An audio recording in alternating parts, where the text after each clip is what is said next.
Jagannath Puri Dham.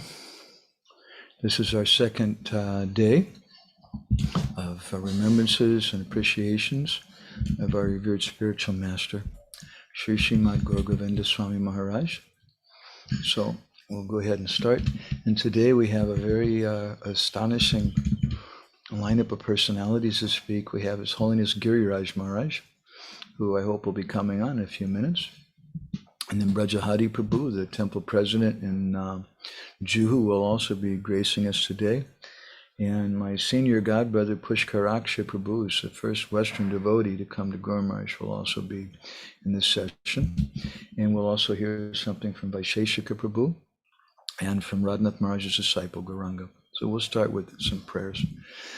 Gauragraganya gana gocha golodu hadam Gauranga Guratama Gopyada Kolpa Briksham Gopala Gada Ratidam Yati Singha Gora Govinda Deshi Kavaram Satatam Namami. To that personality who is the Uru, the brilliant Hara, the garland around the necks of Gala of the Gocha of Mahaprabhu's topmost associates, Gauragraganya. That personality who is a Kopa Briksha, a desire tree, who's giving Tama Gopyada, the deepest secrets of Gauranga Mahaprabhu. Gauranga Gudatama Gopyada Kopa Briksham, who's Gopala Gada Ratidam, who's giving condensed Gada attraction, Rati, for Gopal, and who's Yati Singha Gora Govinda Deshi Kavaram. He's a lion-like sannyasi, Yati Singha. He always spoke very strongly. And Deshika Vadam is a very great teacher. Satatam Namami. I offer my repeated obeisances to him again and again. So I want to begin this program with a note of gratitude, both especially to our revered spiritual master and to our Param Guru, Srila Prabhupada, by whose mercy came, as well as to all the Vaishnavas who have been taking part, and the Giriraj Maharaj. Nice to see you, Maharaj. Hare Krishna. So we'll go ahead and hear something from Giriraj Maharaj. Giriraj Maharaj is, I don't think he needs any introduction. I would highly recommend his book that he published recently about the history of the Juhu temple, which Srila Prabhupada wanted. Maharaj is a great writer and a very early disciple of Srila Prabhupada, and just such a wonderful, wise, and dear Vaishnava. And we're just so happy, Maharaj, I can't tell you, to see you here today. Thank you. I know, I think for you it's getting a little late at night there in where you're at.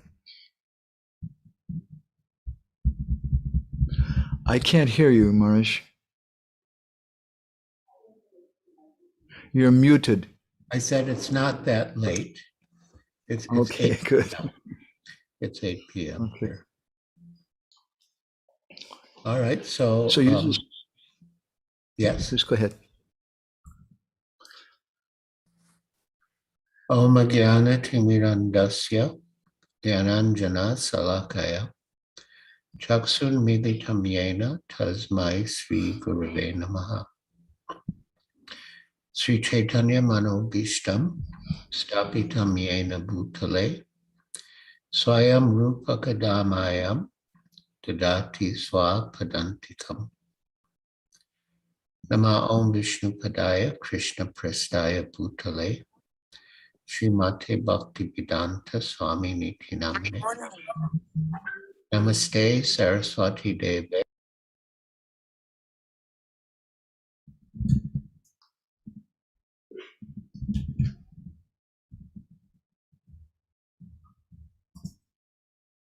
Maharaj, somehow you're muted again. I can't hear you. That's good. Chakovatrubhyascha Kripa Sindhu Bhyevacha Patitanam Pavanebhyo Vaishnavebhyo Namo Namaha. Krishna Chaitanya Prabhu Nityananda Shri Advaita Gadadhar Srivasadi Gaur Bhakta Hare Krishna, Krishna Krishna, Hare Hare, Hare Rama, Hare Rama, Rama Rama, Hare Hare.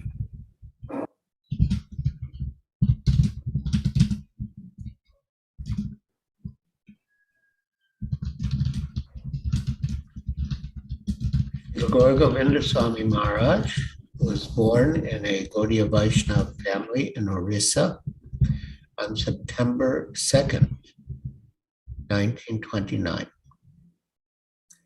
His family were followers of Sriman Mahaprabhu and worshippers of Lord Krishna from the time of Shamananda Pandit in the 17th century. And they served their family deity, Gopalju. As a child, he was always very serious. He didn't play with the other children and engaged his free time from school either in serving Gopalju or in performing Kirtan with his uncles. So Gour Govinda Maharaj grew up in that atmosphere, reading Srimad Bhagavatam and Sri Chaitanya Charitamrita, chanting the Hare Krishna Maha Mantra, singing the songs of Narottam Das Thakur and Bhakti Vinod Thakur, and worshiping Gopalju. He was educated in Hindi, Bengali, Sanskrit, and English, and in various other subjects. In due course, as was customary, he was married. And to maintain his family, he worked in government service as a school teacher. But within his heart, his desire to serve the Lord fully grew stronger and stronger, and he prayed to his deity to relieve him of family responsibilities, as recorded in his diary. Quote, "O Prabhu Gopal, please make me a yogi sannyasi. I do not need anything, Prabhu. I am not asking you for material opulence, respect, glory, or anything else. You may give those things to my younger brother, Kripa Sindhu. Let him maintain my family. Make me a samsara vairagi yogi, a renunciate of family life. Let me beg that prema dana, that wealth of love of Godhead. Let me distribute prema and ananda. Let me serve you. Please shower your mercy on me, Prabhu. Please bless me with prema bhakti, ecstatic love for you." End quote. In response to his sincere desire and prayers, he was unable to leave his family. He adopted the name Gour Gopal and began to travel like a sannyasi, although officially he was not initiated into the renounced order. He traveled as a mendicant sadhu and at the same time was looking for a spiritual master who could properly enlighten him and engage him in devotional service. Eventually, in September of 1974, he decided to go to Vrindavan, and ultimately he came to the ISKCON property there. He wanted to meet Srila Prabhupada, that great person who had spread Krishna consciousness all over the world and converted persons from outside India into pure Vaishnavas. He did meet His Divine Grace, and at their first meeting, Srila Prabhupada offered to give him sannyas. At that moment, Gour Gopal realized that Srila Prabhupada was his spiritual master, that Srila Prabhupada knew his heart and could help him to realize his spiritual aspirations. As he commented later, quote, "I could then understand he is a genuine guru because he knows my heart. He is Chaitya Guru. I was in search of such a person under whom I could find shelter. I took shelter of him. My heart was naturally attracted toward him. I had full faith in Krishna and Chaitanya Mahaprabhu, and they helped me. Thus, he accepted Srila Prabhupada as his spiritual master, and soon thereafter, Srila Prabhupada initiated him. Srila Prabhupada gave him first and second initiation at one time, and soon thereafter, at the grand opening of the Krishna Balaram temple on Sri Ram Navami, April 20th, 1975, he gave him sannyas. Because Gour Govinda Maharaj was educated, Srila Prabhupada asked him to translate his books into Hindi and later into Odia. Gour Govinda Maharaj took that service very seriously. He was translating regularly, but for Srila Prabhupada's centennial in 1996, he took a vow not to eat unless he had translated his quota for the day, a certain number of verses, which would take at least an hour. And he was so strict that even when he couldn't translate because of circumstances, he would sometimes travel on long flights overseas. He would still fast until he had done his quota, even if it was late at night. He took that order to translate very seriously. On one occasion in Gita Nagari, his servant locked up his books in his suitcase and lost the key. They left Gita Nagari that day, flew to Delhi on an overnight flight, and then flew from Delhi to Bhubaneswar. Maharaj refused to take prasad during the whole time until they managed to open his bags and he was able to get his books and meet his quota of translating. Srila Prabhupada also asked Gour Govinda Maharaj to establish a temple in Bhubaneswar. A donor had given ISKCON some land that at the time was outside the city, in the wilderness. The place then was nothing more than a jungle full of snakes, scorpions, mosquitoes, and other creatures. To this day, there are still wild elephants living in a reserve, only a 20-minute walk from the temple. Gour Govinda Maharaj took up the challenge, the order, the service, and lived in extremely austere conditions. He decided to start staying at the property even before there were any buildings on it. The only shelter he was able to manage at first was to stay with some of the local road workers who were working on National Highway number 5 in a tent. I mean, this is incredible. Road workers in India are not exactly sattvic, and they probably were smoking, chewing pan, and using foul language. A student who sometimes came and assisted Maharaj was shocked when he saw where he was living. Quote, "Maharaj, how can you stay in such a nasty place?" he asked. "No," Maharaj replied, "this is a very nice place. This is what my Guru Maharaj, Srila Prabhupada, has given to me." Srila Prabhupada predicted that one day that area would become the center of the city.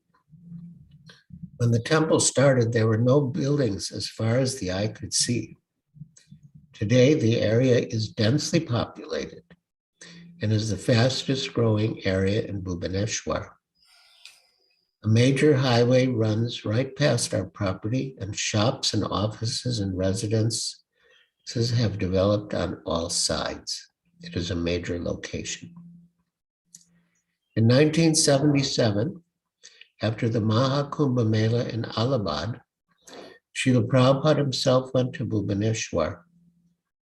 Gour Govinda Maharaj, Pradumya Prabhu, and Harisori Prabhu stayed together in the mud and thatch hut where Gour Govinda Maharaj had been doing his bhajan and translation work.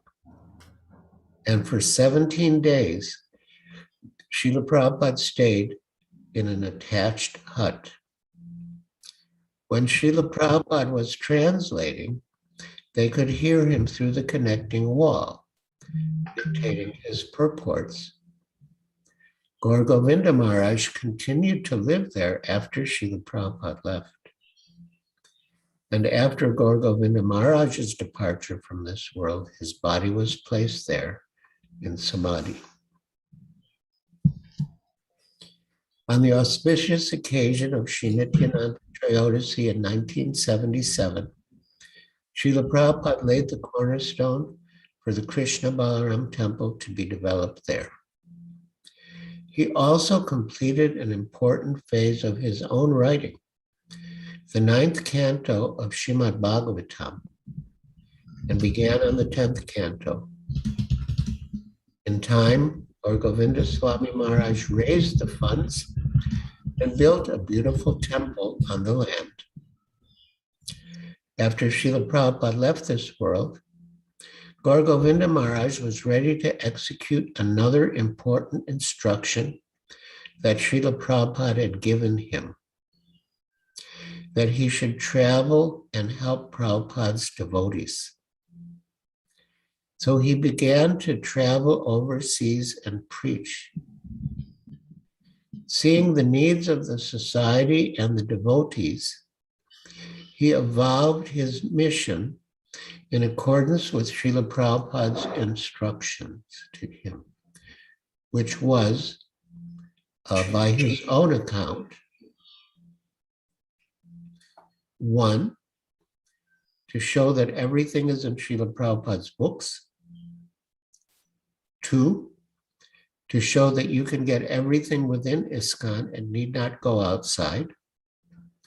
And 3, to preach to the preachers, to maintain and encourage the devotees so that they don't fall down or go away. As for the books, Gour Govinda Maharaj said that Srila Prabhupada's books are like an ocean filled with gems, and that in order to gather those gems, one must dive very deep.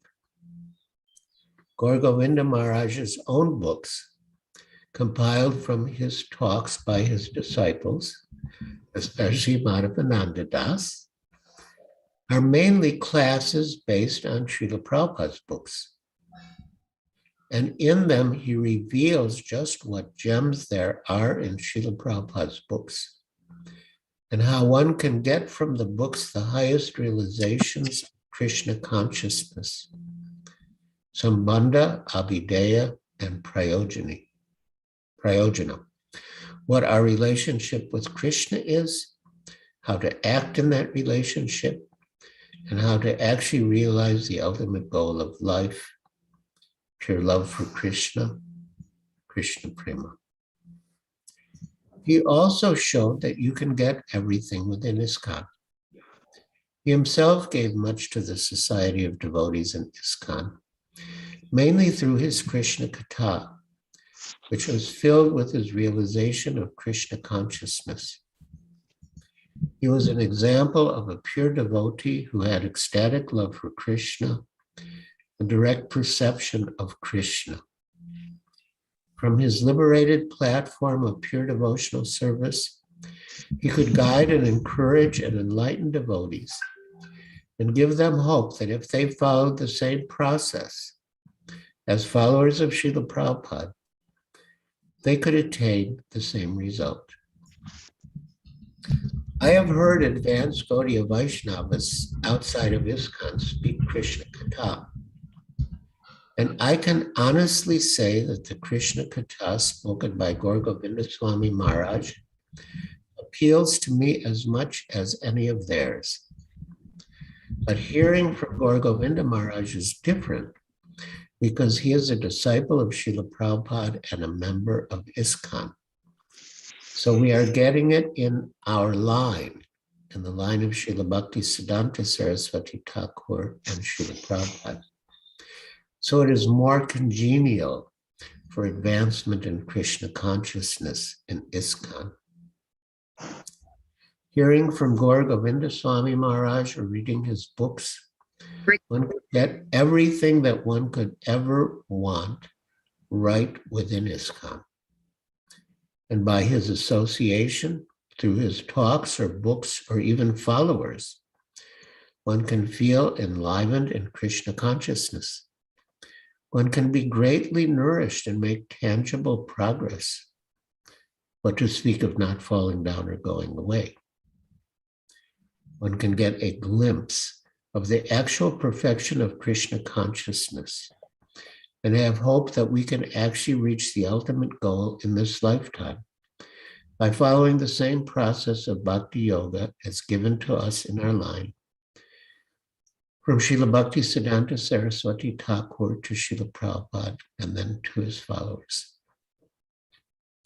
So Srila Gour Govinda Maharaj has significance not only for those who knew him personally or served him in Orissa, where he had his base given to him by Srila Prabhupada as his Prabhupada Dash, but for all of us, for everyone associated with ISKCON. His instructions and mercy are available to all of us, even now. His strong faith in and intense dedication to Guru are expressed in a talk on Srimad Bhagavatam 8.14.6, which he gave in Bhubaneswar on April 7th, 1992. Quote, "The teachings coming from Mahaprabhu through our parampara are true. They are our sadachar, our regulative principles. They are laws for all humanity coming through parampara. If we disrespect them, not executing them in our lives, if we impose any deliberation on them or twist them, we become offenders. We commit nam aparad by disobeying the orders of the Guru.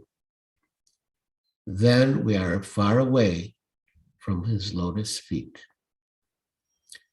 I love Maharaj's Guru Nishta.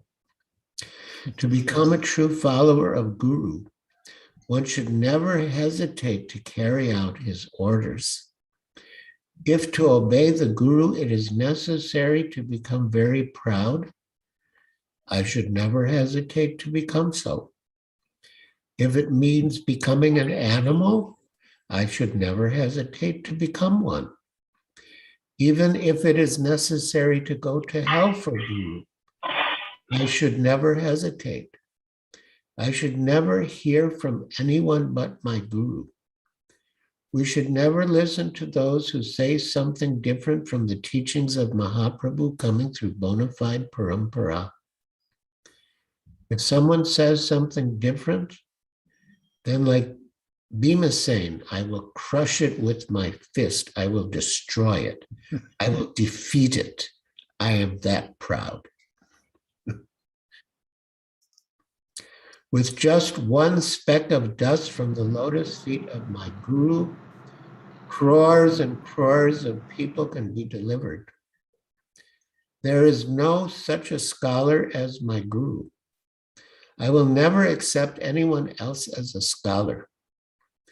There are no teachings like those that my Guru has imparted to be found in any human being or demigod. No one else can give such teachings. Nothing in this world is as heavy as a tiny speck of dust from his lotus feet. This is the mood of the follower of true parampara. I'm proud to be associated with such a parampara. Now, although we are observing Srila Gour Govinda Swami Maharaj's appearance day, I will touch upon his disappearance pastime. It was on Srila Bhaktisiddhanta Saraswati Thakur's appearance day in Mayapur on February 9th, 1996. I was obliged to leave Mayapur early that day to fly to America for some urgent business. Still, in the morning, I met him. He had arrived in Mayapur only the night before, and I was fortunate to be able to offer my obeisances to him. I placed my head on his feet, and out of his mercy and kindness, he affectionately rubbed my head and back. And that was the last time I saw him. After offering my obeisances and packing and getting ready to leave, I went to the temple hall for Pushpanjali and Guru Puja for Srila Bhaktisiddhanta Saraswati Thakur's Vyasa Puja, took darshan of the deities, blessings from the deities, and intended to depart immediately. But some devotees prevailed upon me to first honor the feast offered to Srila Bhaktisiddhanta Saraswati Thakur, which I did with the other devotees, and I still reached the Calcutta airport with time to spare. But it was not until much later, because where I was in America, I had no opportunity to get news about ISKCON, and I was just starting to use a computer, but not regularly. When I met His Holiness Radhanath Swami in Chicago, I received the news that Srila Gour Govinda Swami Maharaj had left this world. It so happened that in the afternoon of Srila Bhaktisiddhanta Saraswati Thakur's appearance day, two senior devotees came to meet Gour Govinda Maharaj in his room, and they inquired of him about Krishna. Why Lord Chaitanya made his base in Puri? What was the relationship between Lord Jagannath and Vrindavan?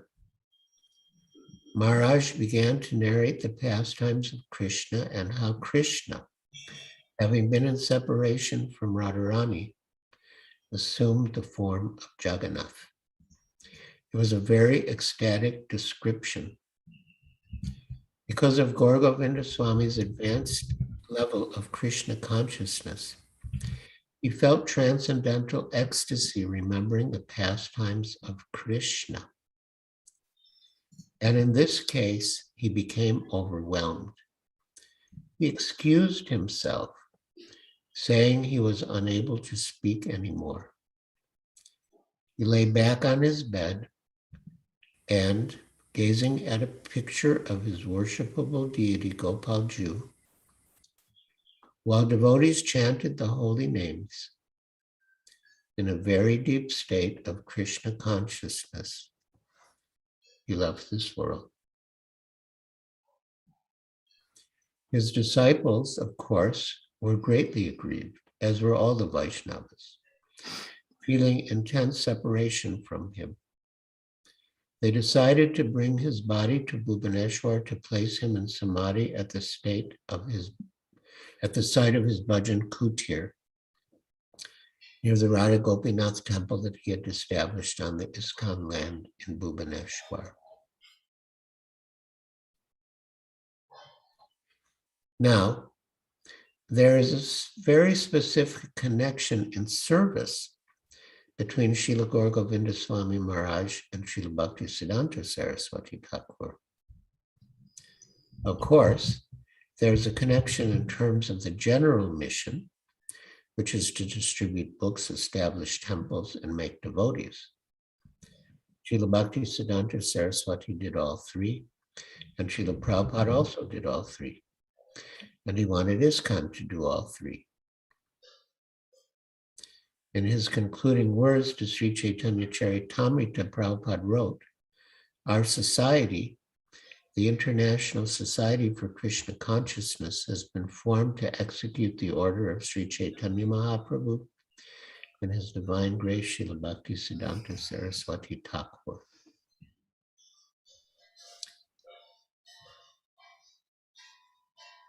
So all the followers of Srila Prabhupada within ISKCON, whatever their particular service may be, are furthering that mission, which ultimately results in the publication and distribution of books, the establishing and maintaining of temples, and the making and maintaining of devotees. But Srila Gour Govinda Maharaj also served Srila Bhaktisiddhanta Saraswati Thakur in a very special way as well. And that relates to the deity and temple of Alalanath or Alarnath in Brahmagiri outside Jagannath Puri. There's a lot I could say about that, and I would like to, but I, in my initial response to Madhavananda Prabhu's question about how much time I could use, I said 45 minutes. And I'm already up to a half hour. And we also want to have time for questions and comments. So either I will skip this, which I can do, or we can see if Madhavananda Prabhu is willing to give me an extension. I'm fine either way. I'm fine either way. Maharaj, please, we can give you some extension. Okay. All right. Then I will describe this very interesting connection between Srila Gour Govinda Swami Maharaj's service and Srila Bhaktisiddhanta Saraswati Thakur. When Sri Chaitanya Mahaprabhu was residing in Puri during the last 18 years of his manifest pastimes, he would daily go to the temple of Lord Jagannath for darshan. He would see Jagannath not as we may see him, but as Krishna himself, Shyam Sundar, in his beautiful threefold bending form, Shyamam Tribhanga Lalitam. But every year, 15 days before the Rath Yatra festival, Lord Jagannath is bathed in the Snan Yatra ceremony and thereafter taken into seclusion for 2 weeks for repairs or to recover from having caught a cold. During that period, called Anavasara, Sri Chaitanya Mahaprabhu and the other devotees would not be able to see Lord Jagannath.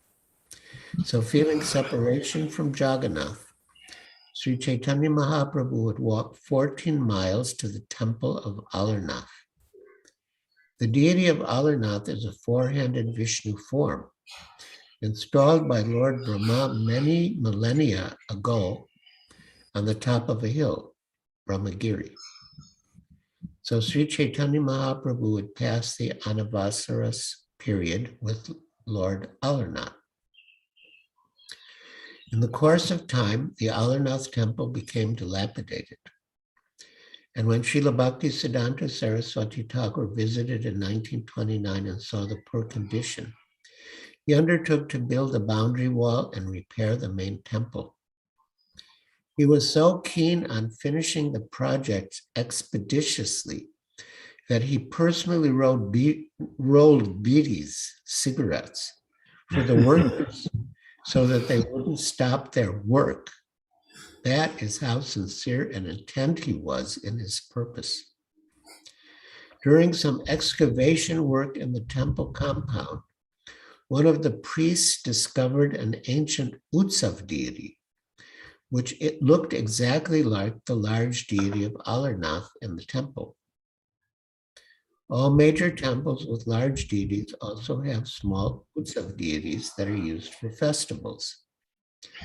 The large deities the Utsav deities can be moved, conveniently brought forward for Abhishek, taken on processions, placed on swings and in boats, and served in ways that cannot be done with the large deities. So the pujari put the Utsav deity on the altar, but one night the deity came to him in a dream and told him, "I want to be worshipped by my dear devotee, Bhaktisiddhanta Saraswati. The next morning, the pujari, in obedience to the order of the deity in his dream, searched for the saintly person named Bhaktisiddhanta Saraswati, and when he found him, he presented him the small deity of Alarnath, and Srila Bhaktisiddhanta installed the deity in the Brahma Gaudiya Math established by him near the original Alarnath temple. For Srila Prabhupada's centennial, Srila Gour Govinda Swami Maharaj also took up service for Lord Alarnath at Brahmagiri. He began renovations on the ancient temple, including the construction of a new deity kitchen, a hall for Kirtan and Prasad, and a small temple for Lord Shiva, the protector of the Dham, within the temple compound. And on January 1st, 1996, just weeks before he left this world in Mayapur, Maharaj inaugurated the project. Thus, Srila Gour Govinda Swami Maharaj continued the line of service to Lord Alarnath, begun by Srila Bhaktisiddhanta Saraswati Thakur. Another service that His Holiness Gour Govinda Swami Maharaj took up was to develop a plantation of Fasi trees to be used to build Lord Jagannath's Rath Yatra chariots. Lord Jagannath's chariots are huge, and their construction requires a huge amount of wood, more than 600 trees per year. According to Shastra and tradition, the wood must come from only certain species of trees. Those trees grow slowly. And as Kali Yuga has progressed, the natural forests of those trees, which belong to Lord Jagannath, have been encroached upon, and the supply of Fasi wood has been depleted to such an extent that it appeared that in a few years there would not be enough to build Lord Jagannath's chariots. So His Holiness Srila Gour Govinda Swami Maharaj took up the cause. In December of 1995, the government of Orissa allocated 150 acres of Lord Jagannath's traditional jungle for this project. And now, with the help of Gour Govinda Maharaj's followers and supporters, 70,000 young Fasi trees are growing in the Orissan jungle under the supervision of Lord Jagannath's devotees. This is the Sri Jagannath Forest Project. Srila Gour Govinda Swami Maharaj is a great personality, a munificent personality. He did great service, not only for Srila Prabhupada and ISKCON and its devotees in a limited sense, but also for the entire Sampradaya and for the larger cause of Krishna consciousness. Devotional service to Lord Krishna, to Lord Jagannath. Through his talks and writings, he explained the esoteric significance of Jagannath Puri, of Alarnath, of Lord Jagannath. That Jagannath Puri is a place of separation. Lord Jagannath feels separation from Srimati Radharani and his other friends in Vrindavan. And Sri Chaitanya Mahaprabhu, in the mood of Radharani after Krishna left Vrindavan for Mathura and Dwarka, also feels separation. Jagannath is feeling separation from Srimati Radharani, and Sri Chaitanya Mahaprabhu, in the mood of Radharani, is feeling separation from Krishna, Lord Jagannath. So Jagannath Puri is Vipralamba Kshetra, a land where ecstatic separation is relished. As Srila Prabhupada taught us, and as Srila Gour Govinda Swami Maharaj has explained, Service and separation is the highest ecstasy of love of God. Once, Maharaj said of his work in Orissa, we are opening a school for crying. Now we too are feeling separation from Srila Gour Govinda Swami Maharaj. We miss him, his personal darshan, his merciful glance, his affectionate touch. We miss sitting at his lotus feet and hearing Krishna Katha from his lotus mouth. At the same time, we know that he is present. We know that he is pleased when we diligently chant the holy name, earnestly discuss Krishna Katha, and enthusiastically serve Srila Prabhupada and ISKCON, and endeavor to spread Krishna consciousness following in the footsteps of our Guru Parampara, Srila Bhakti Siddhanta Saraswati Thakur, Srila Prabhupada, and Srila Prabhupada's exalted followers. So on this occasion, we pray to Srila Bhakti Siddhanta Saraswati Thakur and His Holiness Srila Gour Govinda Swami Maharaj that we may serve them eternally as they desire. This is Parampara, serving Srila Prabhupada and his predecessors and followers. We pray for their mercy, that we may relish the internal moods of Krishna consciousness, and at the same time fulfill their compassionate desire to bring others to Krishna consciousness by their divine grace.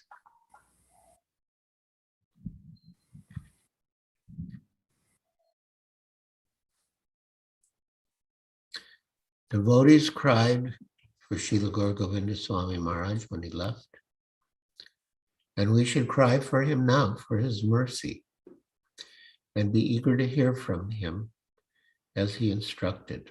Quote, all sadhus speak through their books. Jiva Goswami, Rupa Goswami, Sanatan Goswami, Bhaktivinoda Thakur, Bhakti Siddhanta Saraswati Thakur, and Srila Prabhupada all say that they speak through their books. This is our Vaishnava procedure. But you should see him. You should say, oh, I have read their books. I have their association. Let me repeat that because I think I didn't get the emphasis right. You may say, oh, I have read their books. I have their association. But you cannot understand what they have said merely by reading their books.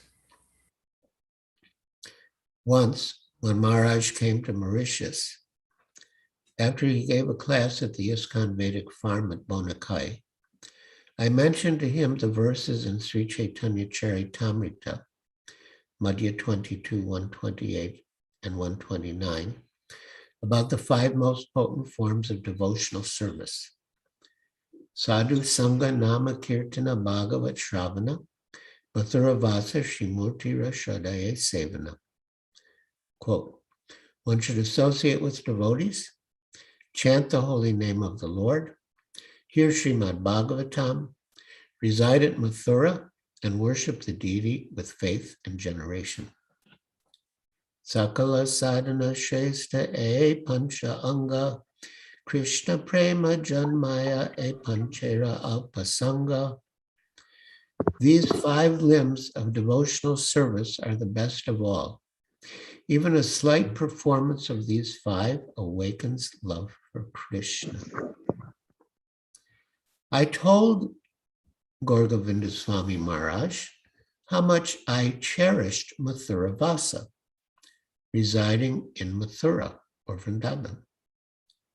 Maharaj looked me straight in the eyes and said, quote, Kamsa also resided in Mathura, but still he was a demon.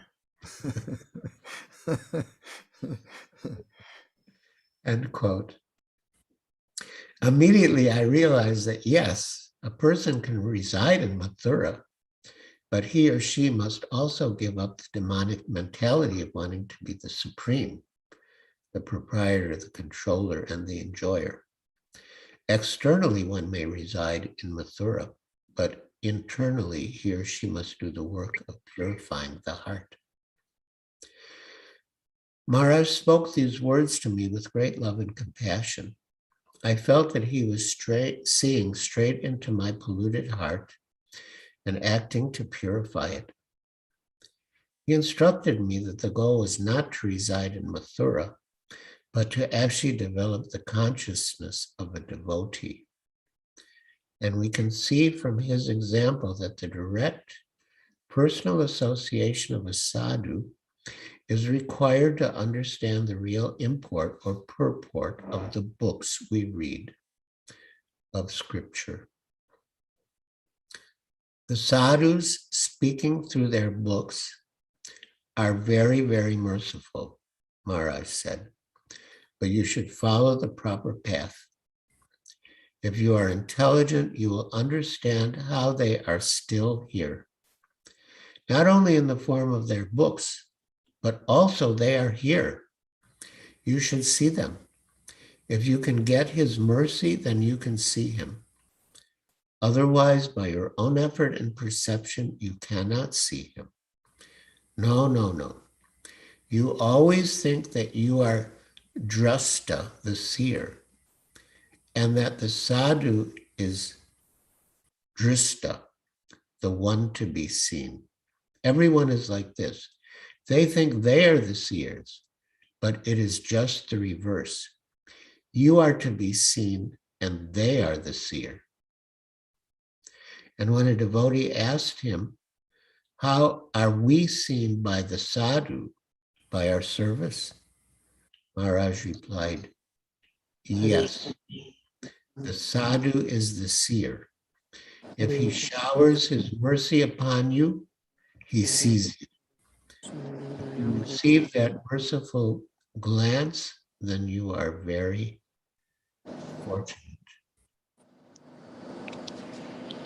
Again, part of Maharaj's mission was to show that everything is in Srila Prabhupada's books, that they're like an ocean filled with gems, and that to gather those gems, one must dive very deep. We should also dive deep into Maharaj's books and mine the precious gems he has kept for us there. After Maharaj's passing away, I was unable to visit Mayapur for some years. And when I finally returned, I was most eager to visit the newly constructed samadhis of my dear departed god brothers, Tamal Krishna Swami, Sridhar Swami, Bhakti Tirtha Swami, and Gour Govinda Swami. I offered my obeisances at Srila Gour Govinda Swami's samadhi. I felt that he gave me a direct instruction. Quote, do not judge others. You do not know what devotion they have in their hearts. In other words, I am not the seer of the sadhu. I am meant to be seen by them. So on this occasion, I pray to Srila Gour Govinda Swami Maharaj that by his grace, he always keeps me under his shelter, instructs me and rectifies me without reservation or hesitation, and engages me in service to him, Srila Prabhupada, our parampara, and their mission. Hare Krishna. Jai. Hare Krishna. Thank you so much, Maharaj. I really appreciate that. I had a couple of questions and things I wanted to ask you, but before that, I'd like to, with your blessings, show a picture here. Let's just see. Here it is. This is in the Mauritius airport in 1995. Yeah. With you and Guru Maharaj. And I have another photo also. I don't want to take too much time, but we had some fantastic talks at the airport in Mauritius. Uh-huh. You know, we had some time and we had some wonderful discussions. And, you know, I was asking him about the prediction about the 10,000 years of the golden age, Uh-huh. Chaitanya, where that's found in Shastra, and it's just so many things. It was a discussion I will always treasure in my heart. So yes, please. Well, that was my question. One of my questions was what you were discussing in that airport, and I'm surprised you remember that. That's really wonderful. Yeah, sure. And the second question, I was wondering if you could share with us, if you recall, what was the first time that you met him? Oh, it may have been at the GBC meetings in Mayapur. He was a GBC member, and I was. Which reminds me of a very revealing discussion we had in the GBC body. Uh-huh. There was a topic of how of the qualifications of a guru, Uh-huh. and they had a I guess a board or a flip chart, something they were writing down. What are the functions of a guru? And Gour Govinda Maharaj said to give Krishna. They didn't want to write it down. Maybe they thought it was too deep or too big or too esoteric. So they didn't write it down. And Gour Govinda said, write it down. I tell you, write it down. And they still wouldn't write it down. And again, he said, you write it down. It is the function of the guru to give Krishna. And eventually they did write it down. I don't know if it passed in the resolution, but they did write it down. I hope that's okay with Krishna. I was thinking, Maharaj, you were speaking about the story about how Guru Maharaj was staying in that road worker's hut, and Yeah. and actually it was Satyananda Prabhu, who later became his disciple, our god brother, who was horrified. He said, Maharaj, how can you're a sannyasi? How can you stay in this place? You're eating non-vegetarian things and drinking alcohol and all this terrible. And Guru Maharaj, as you pointed out, he said, no, this is very nice. My Guru Maharaj has given me this. And it reminded me of the Western devotees staying in Juhu. and as such, mosquitoes and the disease, everybody becoming sick and people wanting to come and kill you, and so many things. And I'm just very much appreciating, through both him and through your service in Juhu and other devotees, I see Srila Prabhupada, because Prabhupada inspired them so much. It's not, you can't do that. You can't stay in a road worker's tent unless she has some very intense love for someone. Yeah. Somebody's not muted here. Please, everybody mute yourself except for Maharaj. I'm trying to find it. We have some other administrator here. Somebody can... It could be, okay, I spotted him, and on his own, he muted himself. Okay. Simultaneously. This is the age of Zoom. I was also appreciating your comments about how austere it was to stay in Bhubaneswar. And devotees just really don't know, especially, who is it, Pradyumna's wife, what's her name, Maharaj? Do you remember? Your god's sister. Arundhati, yeah. She came to Bhubaneswar, I don't know, maybe 10 years ago or something. And I was very fortunate to get to receive her and help take care of her. And she told me it was the first time that she had been in Bhubaneswar since 1977. When she came there with Srila Prabhupada, she was traveling with Pradyumna, and she was transcribing. That was her service, Prabhupada's books. Prabhupada started the 10th canto of the Bhagavatam when he was in Bhubaneswar. Yes. And so I asked her, I said, so is things a little different?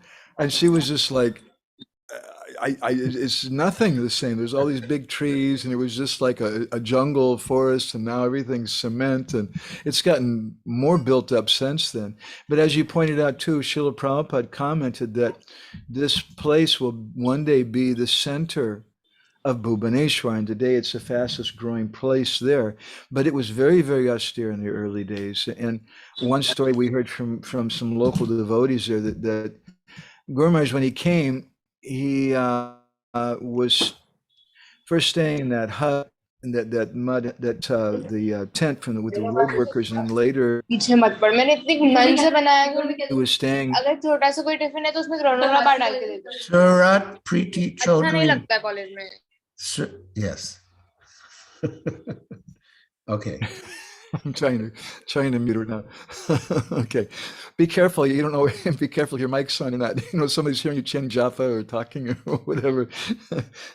So at that time, there was a small village in the area. I was looking at a photo. Maybe I have this even of. Well, here's one old photo we have. Let me just work on this for a second. This is with. Bhagavat Prabhu at the time, your god brother is now Bhagavat Maharaj. Yeah. And this was like in 1970, I don't know, 75, 76, something like that. And this is what things were like there at the time. This was the most built up place around the temple. It was all just a jungle. And some local people would come, Guru Maharaj, although he was speaking Hare Katha every day. And on one occasion, I heard he would speak for a few hours. And one occasion, after he spoke for a few hours in the evening, when he got up to go away, a cobra fell off of his lap. It had crawled up onto his lap while he was. Oh my God. That's a cobra. Hearing Hare Katha from Maharaj's lotus mouth. Scary though. So if anybody else has any questions for Giriraj Maharaj, let's see. Radhabhava Gora is commenting, please accept my most respectful obeisances at your lotus feet, Maharaj, and thank you so much for this great nectar and all glories to His Holiness Gour Govinda Maharaj. And my godbrother Anupam Prabhu is commenting that we should have a book with airport talks. There was quite a few talks that Guru Maharaj gave in the airport. One thing that I really appreciate about Guru Maharaj personally is that I see, as you know, Maharaj, in the history of ISKCON, after Srila Prabhupada left, there were many different gurus, and some of them had troubles, and a lot of devotees lost faith, and some of them went away, and some of them were just very, very discouraged. And somehow Guru Maharaj really gave inspiration to those devotees. And I feel like that, with myself being one of those, it was a major contribution to Srila Prabhupada's mission. I also would like to invite we have some senior devotees, Krishna Leela's here in North Carolina, and my god sister Anuradha, and Navadut Chandra Prabhu's here, and who else? Pushkaraksha, I think, is here somewhere. He was. So my very senior god brother in France, and different devotees. If anybody has any reflections or comments. I wanted to say one more thing, if I might. Yes, Maharaj. I only remember, I didn't remember it completely clearly. So I'm going to read that short section from this book, Many Moons, Reflections on Departed Vaishnavas. There's a few items about Gour Govinda Swami Maharaj. But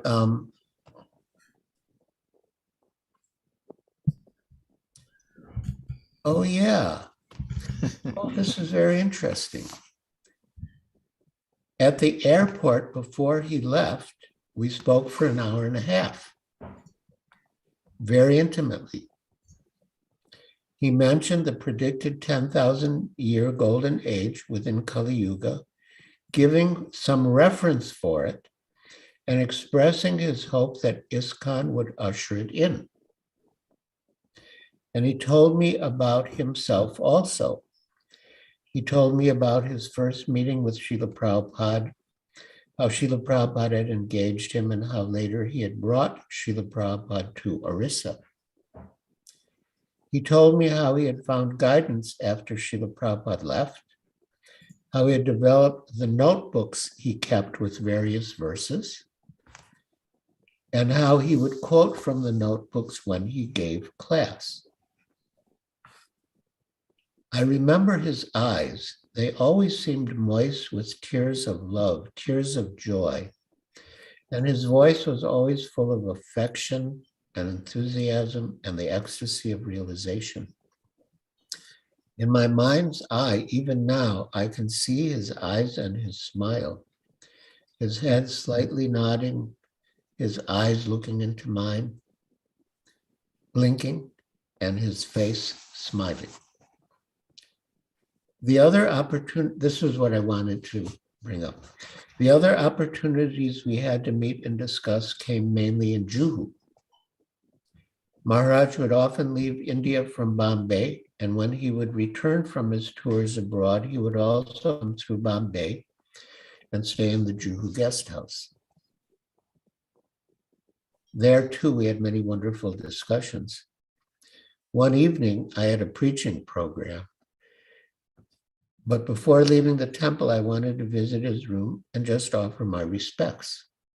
When I did, he suddenly began to describe the most wonderful pastime of Radha and Krishna and how they were assisted by Vrinda Devi. Once, when Krishna failed to meet Radharani at the appointed time and place, she sent her girlfriends, Sakis, to investigate. And when they reported that they had found him at the secret grove of her rival, Chandravali, Radha manifested the ecstasy of transcendental loving jealous anger, man, and thereafter she refused to meet him. I'm sure Madhavananda Prabhu and maybe others have heard this story directly from the lotus mouth of Srila Gour Govinda Swami Maharaj. Distraught, Krishna tried in so many ways to break her man, but nothing he said or did would pacify her. Finally, Vrinda Devi came to him and advised him to disguise himself as a sannyasi and beg some charity from her. When he did, Sri Radha could not refuse, and she gave him what he asked, prema. And thus the couple was happily reunited.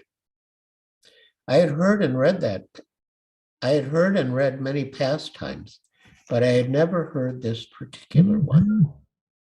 And he was narrating it in such an animated way. I was just enchanted and did not want to leave. But time was passing and it was getting later and later for the program. Still, I could not tear myself away. Finally, he concluded, and I told him that I had to go for a preaching program. And so I left feeling very enlivened by the Krishna Katha he had so kindly narrated. So, yeah, that was. So, yes, questions, reflections, comments. There's someone here named Radhika, something I think you know her. She says, Hare Krishna, dear Guru Maharaj, please accept my humble obeisances. Thank you for sharing the wonderful memories. Your exchanges with your God brothers, God sisters, and other devotees is always inspiring. Thank you for putting light on the service and dedication of Srila Gour Govinda Swami. And thank you for sharing that story that Guru Maharaj spoke to you. Naranjan Maharaj has a similar experience too. They met in in Connecticut. I can't remember the name of the temple. Anyway, in a hotel room there. And Guru Maharaj privately had told him this story. And it really very much inspired Naranjan Maharaj. And I could see that from the Guru Maharaj wanted to have very intimate exchanges with his God brothers. And as you know, Maharaj, you're very famous for this, that the way to keep everything alive, keep Prabhupada's mission alive, is by sharing the kind of Krishna Katha between devotees, and he was very much eager for that. And I appreciate that you were such a gentle and loving receptacle that that you received some of that. You know, today and maybe yesterday, devotees have been posting things about Yes, Srila Govinda Swami Maharaj because of his appearance day. And I read something that was so nice and so beautiful. I would like to share it with you now. please.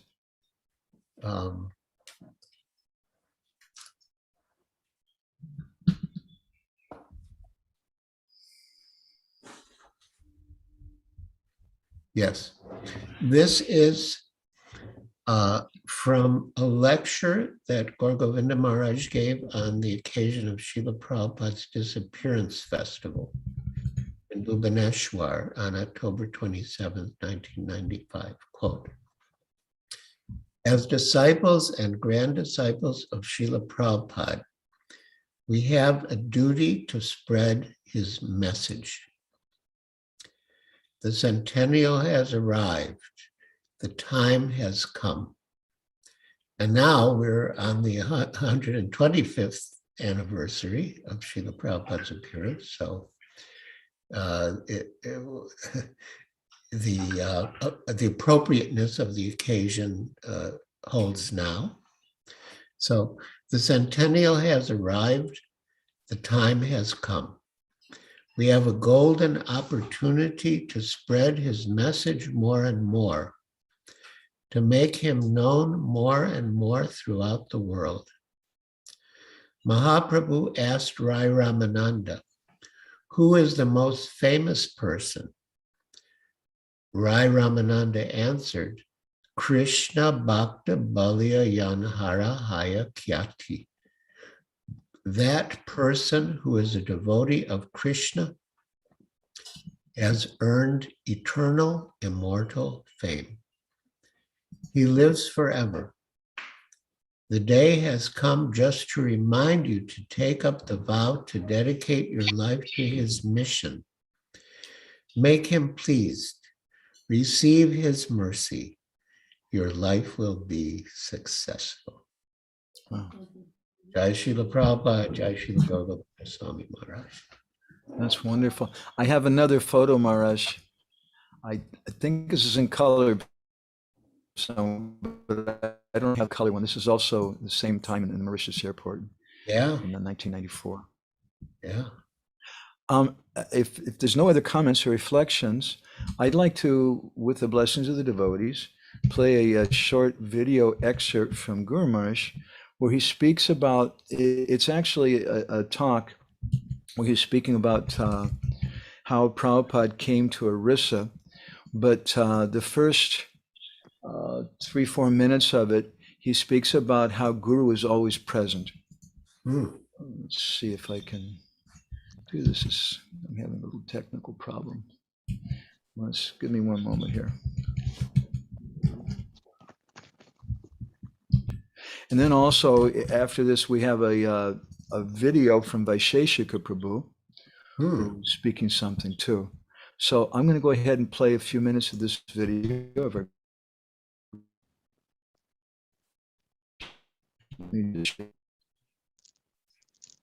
getting more expert with these things.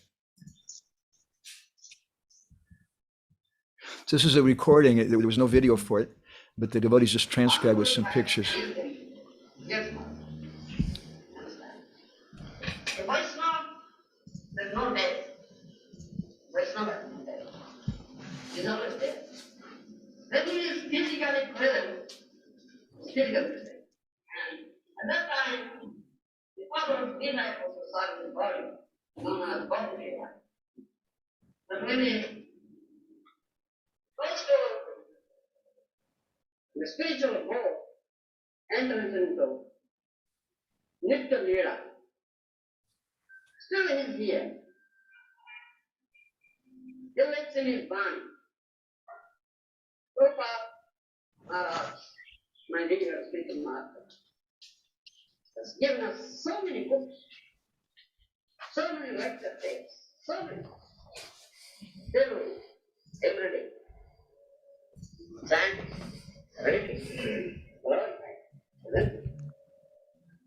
This is known as Bani Seva. Bodhi Seva, Bani Seva. You understand? There is no separation of Gurudev from the disciple. Jitendra, listen. As long as it's a mass media, physical presence, disciples' duty is to serve, to follow, to obey, to order, instruction, and give all sorts of comforts to his body, non-bodhi seva. But when he leaves this world, disappears, but he still remains here, in his body. At that time, the disciples and the followers serve. Remember his instructions, to read his books, remember his speeches, his instructions, and act accordingly. That's why they serve him. That is Bani Seva. Eternally goes on. So there is no separation of Gurudev from disciple. Disciples should think like that, should not think like that. You understand? It is very, very painful. If someone thinks, and disciple thinks, my Gurudev has gone away from me, that's it. Better to die. More than that. You understand? Therefore, we, the disciples of Srila Prabhupada, never think so. When we do this joy, when we give, we never say, and we shouldn't say, Nitya No. But all is always done. That's very idea. If someone says Nitya no. Say Nitya for Bhakti Vedanta, Bhakti Vinod for others, not for me. I want you. Yes. Love it. Love it. Understand? Not separation at all. That's the most important thing. Understand? All right. Now it's already. It's a very wonderful talk and goes on so many different points, but I thought that was very nice meditation for today for devotees and nice meditation on Srila Prabhupada. There was a number of pictures they had used in that video of Guru Maharaj attending a walk of Srila Prabhupada. There's a whole series of those, actually over a few days. This is one of them. And I don't know if you can see my cursor here. I think this is Pradyumna here, Maharaj. Can you see my cursor? Sure. And this is Jayapataka Maharaj from behind, and Bhavananda Prabhu from behind, and Brahmananda Prabhu. And this is Nitai, I think, right? Yes. And who's this Prabhupada's servant here? Shrutakirti, isn't it? Yeah. Yeah. Okay. And this is Paramahansa Swami behind Prabhupada. Yes. And this devotee on the very left, I don't recognize. It's hard to tell. Yeah, I can't say from that. And you can just see a little to our right of Srila Prabhupada, Guru Maharaj is there. And I found it very fascinating to me because by that time, ISKCON was a big organization, and you yourself join when things are very small and sweet. I had some talks with Jamuna, your god sister, about the differences that happened over the years. And some things changed. And for our Guru Maharaj to come, at that time, ISKCON was really a group of Western devotees, and he was something very extraordinary. There was no Indian body devotees hardly. And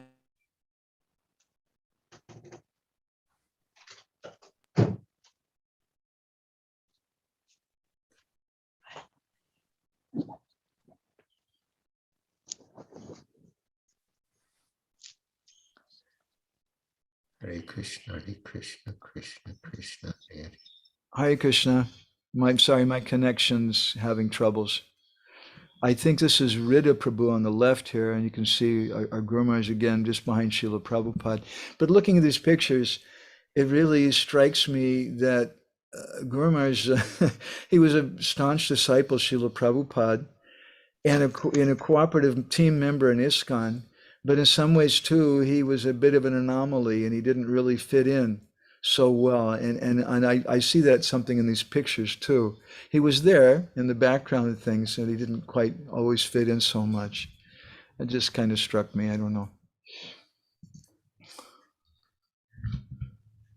Okay, so anybody else have any reflections or comments, questions, anything that you'd like to offer to Giriraj Maharaj? We're so fortunate he's here. Kamala Sundari's comments, that was so enlivening, thank you. Okay, if that's okay then Maharaj, if it's all right with you, then I'd like to go ahead and play this short video. Let me see, it's about 10 minutes that Vaisheshika Prabhu sent. Yeah, I'm interested in seeing that. Okay, and anybody here who's not muted, please mute yourself or the Zoom police will take you away. So let's see here.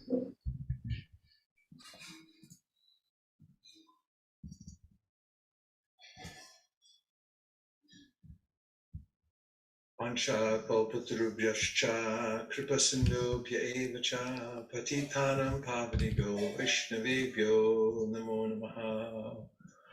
I offer my respectful obeisances to all the devotees who have gathered for this most auspicious occasion to glorify Srila Gour Govinda Maharaj. I offer my respectful obeisances to Srila Gour Govinda Maharaj, to Srila Prabhupada, and all the great acharyas descending in the line of disciplic succession from Sri Chaitanya Mahaprabhu. What would we know? What would I know about spiritual life if it was not for the pure devotees? And Srila Prabhupada was the best of all devotees, therefore he's called Prabhupada. But what is a Prabhupada without Prabhus to be gathered at his lotus feet? And the proof of a pure devotee is demonstrated to the world. It comes to be known by that devotee's ability to change the hearts of others. And also to attract the best of Vaishnavas. The Vaishnavas who are in this world, especially to glorify Krishna and to spread Krishna consciousness, come in often innocuous ways, and then they manifest their potencies later in life. Of course, we see from the life of Srila Gour Govinda Maharaj that he grew up in an impeccable environment of Vaishnavas, and he manifested very early in his life his attachment to the Shastra, his ability to speak about Krishna consciousness and absorb all the scriptures. And then later in life, renouncing family life and coming to meet Srila Prabhupada, he was one of the rare souls that Krishna talks about in the Bhagavad Gita. Manushyanam sahasreshu kaschidhyasiti siddhaye yatatam api siddhanam kashim mam veti tatataha. There's so many people milling around the world, and out of them, some are interested in spiritual life. And of those who are very serious about spiritual life, there are very few that know me in truth. They have the tattva. Well, Srila Gour Govinda Maharaj was one of those extremely rare, special souls. Out of millions and millions of sages, Muktanam api siddhanam Narayana Parayana. There's very few Narayana Parayanas, but he was one of them. And when Srila Prabhupada saw him, he immediately recognized, takes one to know one. And he gave him the empowerment of sannyas and the empowerment of his order to go out and spread Krishna consciousness, to start a temple in Bhubaneswar. And I was fortunate to meet Maharaj in Bhubaneswar before the temple was built. It was when there were a couple of grass huts and just some foundations dug. In other words, it was just trenches. There was nothing yet constructed, and he was staying on the property in a grass hut, and he had a brahmachari servant who was cooking on a open fire. And I got to stay there and listen to his classes each morning. And I just remember marveling at his intense devotional service, his regulation, and his prolific knowledge of scripture. And just looking at his beautiful form, that I could see it. It was not material. So that was my first experience, and yeah, I feel very fortunate to have had that. And later I came to know more about his life. I didn't know at that time. I didn't know how he had been born in a Vaishnav family. In fact, there was a godbrother, Dhruva Maharaj, Prabhu, who had told me more about Srila Gour Govinda Maharaj, and also given me some of his books to read. And when I started reading his books and hearing about how he had grown up and the way he had cruised through Grahastha life and then gone and taken sannyas, joined Srila Prabhupada, I could see the trajectory of one of the pure devotees coming into the world to assist Srila Prabhupada and to help spread Sri Chaitanya Mahaprabhu's movement. But his contribution is so substantial because he had the force of purity, the momentum from his life with Vaishnavas growing up. And he also gave a intimate look into the parts of philosophy of the Gaudiya Vaishnavism that often people don't get an opportunity to hear. Yeah, he put it in so clearly, and I could see that around him, those who spent time with him, as I noticed when I would visit places where Maharaj was preaching, there were groups of devotees who were gravitating to hear him. And then I started to notice the effect that he was having on them, that they were becoming very knowledgeable and strict followers.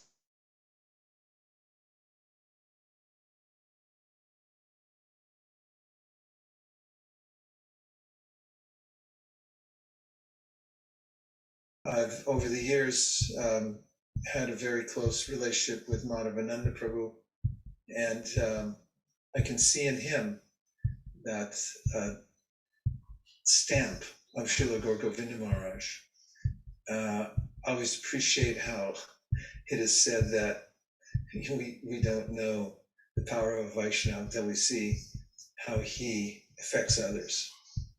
You don't know a touchstone until you go around touching and various objects and say, oh, yeah, that's a touchstone. And I see the effect that it's had, that he's had on many of his disciples who became so learned so quickly. It's an empowerment. It came from association with somebody who's on a very high level. So to be on the same planet, that would be fortunate, but to have been in the same family line, to be a godbrother, and then to have actually had time to sit and listen to him, to sleep in the hut next to him and so forth. I think that this is a great wealth that I've attained by his mercy. And so I'm so grateful to him. I thank Madhavananda Prabhu and other followers of Srila Gour Govinda Maharaj who have carried on his legacy of being absorbed in Shastra and bringing out the details of Sri Chaitanya Mahaprabhu's teachings, preserving the Vedic Shastra.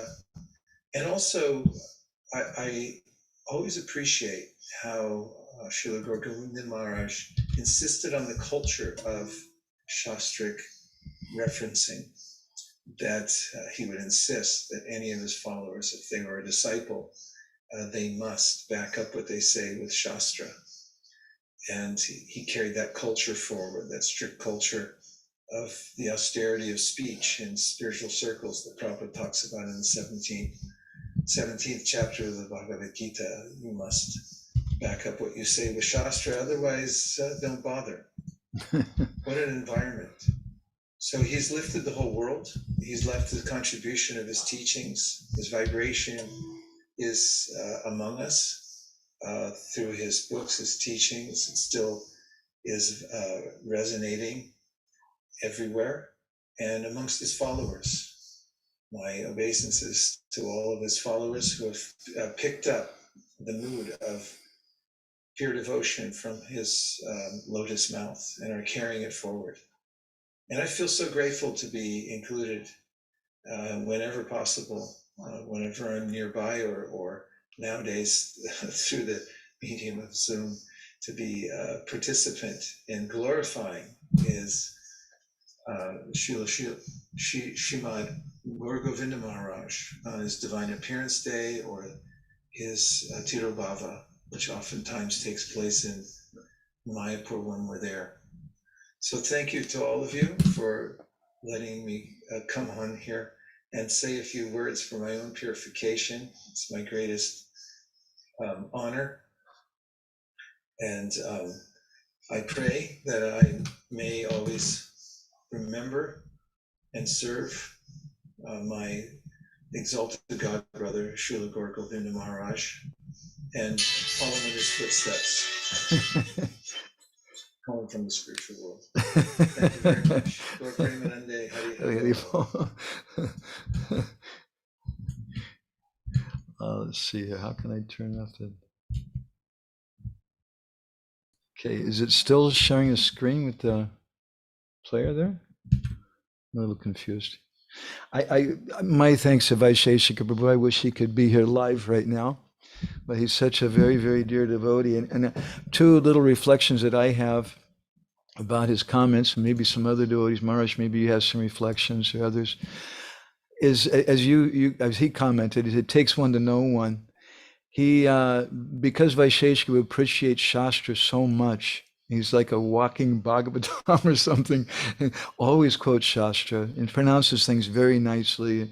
He appreciates that. And our Guru Maharaj appreciated that so much. I remember one lecture he gave in Bhubaneswar, and he said, if you can't quote Shastra, don't tell them you're my disciple. And I'm also appreciating Giriraj Maharaj, your presence, and Vaisheshika Prabhu, and Naranjan Maharaj, who unfortunately couldn't be here this year, and others. It reminds me of a verse I read some years ago in Krishna Lila Stava, of Sanatana Goswami, where he says that Rupa Namashrita Vishta, that when someone meditates on the Rup, the form, and the name, the Nam of Krishna, the Avishta, they take shelter of that thing, Ashrita, then Avishta, Krishna enters into them. And the same thing we can see with Guru. And for those devotees who were always meditating on Srila Prabhupada's order, then Prabhupada's entered into them. And for myself, one of the ways that I came to my Guru Maharaj, I wanted to meet Srila Prabhupada. I had been initiated before, my Guru went away, and I was crying, and I started going to Prabhupada's room, and I had this realization. I was praying to Prabhupada that I need a guru, but I need someone like you. And then when I met Guru Maharaj, I had this strong feeling that Prabhupada sent him. And I always want to encourage devotees that we should always look for Srila Prabhupada. And Prabhupada is not only going to appear in his deities, he's not only going to appear in his books and his videos and recordings, but he also appears in his disciples. And that's our tradition. And we'll meet him in that way. And I feel like I've met my Guru Maharaj in that way. And I feel an expansion of Prabhupada in that form through you, Maharaj, and through Vaisheshika Prabhu, and through Naranjan Maharaj and others, that Rupa Namashrita Vishta, Prabhupada's in you. And your sharing like this is so very, very important to me. And I appreciate it. I know you're being pulled on by thousands of devotees all over the world. And for you to give your time, I guess, and for Vaisheshika Prabhu to give your time, it means so very, very much to us. Thank you. Anyways, my little reflections on Vaisheshika Prabhu's words. Maharaj, if you have anything else or anybody else here, we can. I do. Reflecting on, Vaisheshika Prabhu brought it up. I also brought it up about Gour Govinda Maharaj coming from a Vaishnav family. And that reminded me of a purport in Srimad Bhagavatam. It's 2.3.15. The verse reads, Maharaj Parikshit, the grandson of the Pandavas, was from his very childhood a great devotee of the Lord. Even while playing with dolls, he used to worship Lord Krishna by imitating the worship of the family deity. Then purport. I'll just read an excerpt from the purport.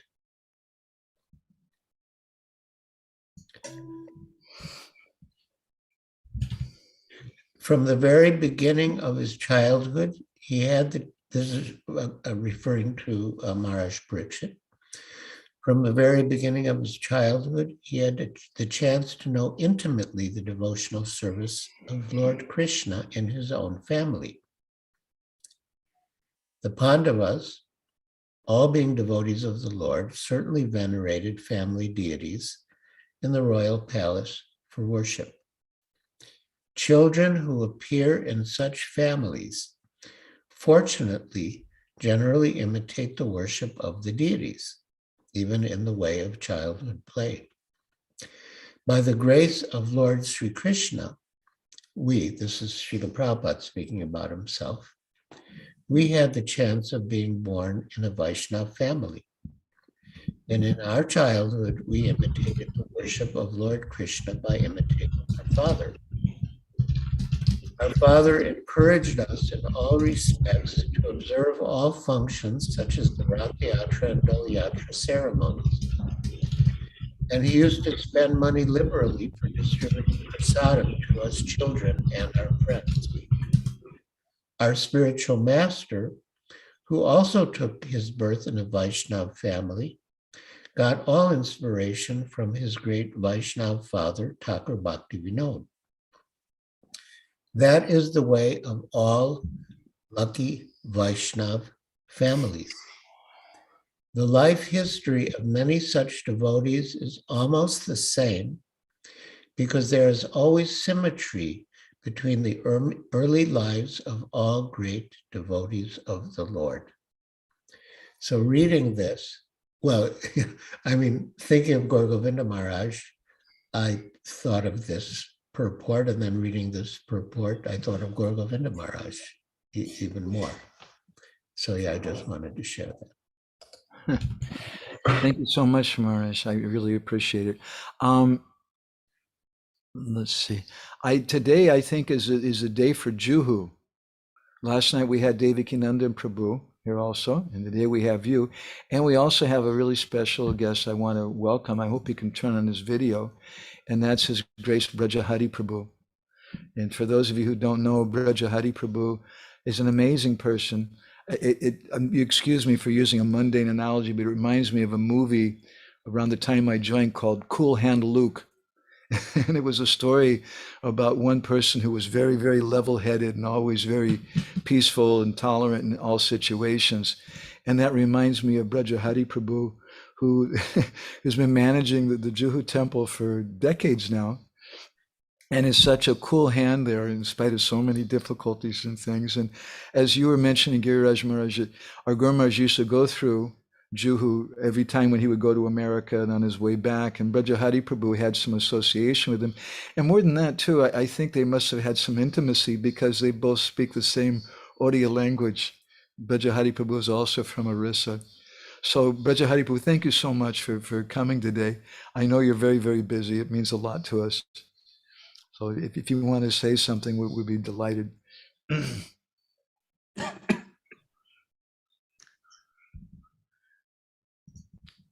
Namo Vishnupadaya Krishna Prishta Bhutale Srimate Gour Govinda Swami Tinamine Namo Vishnupadaya Krishna Prishta Bhutale Srimate Bhakti Vedanta Swami Tinamine Namaste Saraswati Devi Gaurvani Pracharine Nirvishesha Sunyavadi Paschata Deshatarane Jai Sri Krishna Chaitanya Prabhu Nityananda Sri Advaita Gadadhara Sivasadi Gaur Bhaktivinoda Hare Krishna, Krishna Krishna, Hare Hare, Hare Ram, Ram Ram, Hare Hare.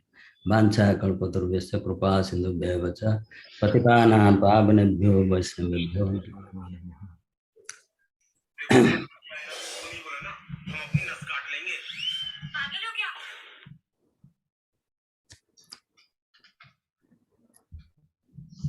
First time I met Gour Govinda Maharaj in Bhubaneswar, that is in 1984. Actually, I left home and was traveling all over India. Finally, I came to Jagannath Puri. And Jagannath Puri, I stayed there 7 days. Every day, from morning till night, I was in the temple. And I had no money. I left home. I used to sleep in the Rath. That time, Rath Yatra it was over. I used to sleep on the Rath cart. So one day, I finally decided that let me go back home. So I came to Bhubaneswar railway station. I was feeling very thirsty. I just went to drink water. So one Prabhupada disciple, the M.V.Sc Prabhu, just appeared that time. He told me that Prabhu, why don't you just come to our Bhubaneswar temple? So he was going to Jagannath Puri. He told me, I said, where is the temple? So he gave me the direction. I just went there. And I met Maharaj sitting in his cottage, that small house.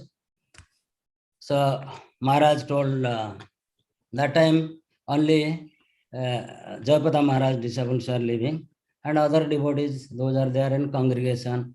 Many Gour Govinda Maharaj followers, they are coming to the temple, but they are staying outside. So then Maharaj told me to stay in the ground floor, one room. So I stayed there. That time construction was going on. So, and next day, Jayapada Maharaj came, and our God brothers, they introduced to him, and Maharaj said that you go to Hyderabad. So that time, Gour Govinda Maharaj was not Guru. I think he became Guru in 1985. So I came to Hyderabad. Then I came to Bombay for training. So while I was in Bombay, I heard many things about Gour Govinda Maharaj, how he left home, how he joined in ISKCON, and how Prabhupada gave him sannyas and so much instruction, how he asked him to translate his books into Odia language.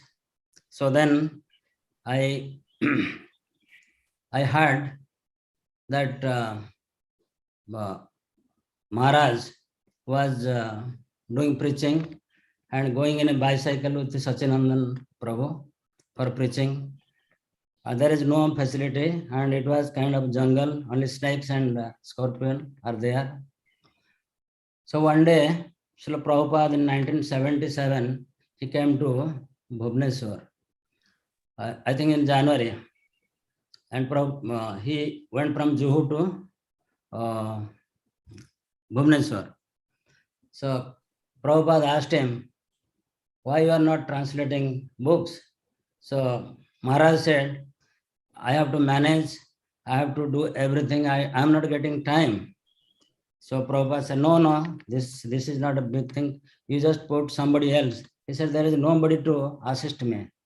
So one foreign devotee was there that time. I don't know his name. But he, Prabhupada said, call this devotee. So he came, and Prabhupada told him that why don't you help Gour Govinda Maharaj and assist him, and you manage, he will translate books. Then the devotee said, no, I have a ticket to go to New York tonight. But his Prabhupada said, no, you be here. He said, no, I am not able to chant my round here properly. He said, no, there is no need to chant. You should just do this management and help Gour Govinda Maharaj. Then he said, no, I'll do in, I have a service they have kept for me in New York.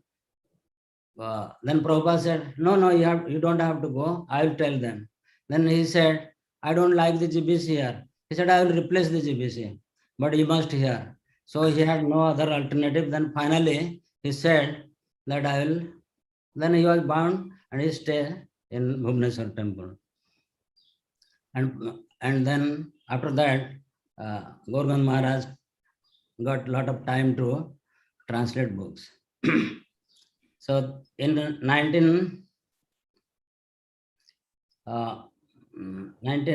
this is happening, sorry.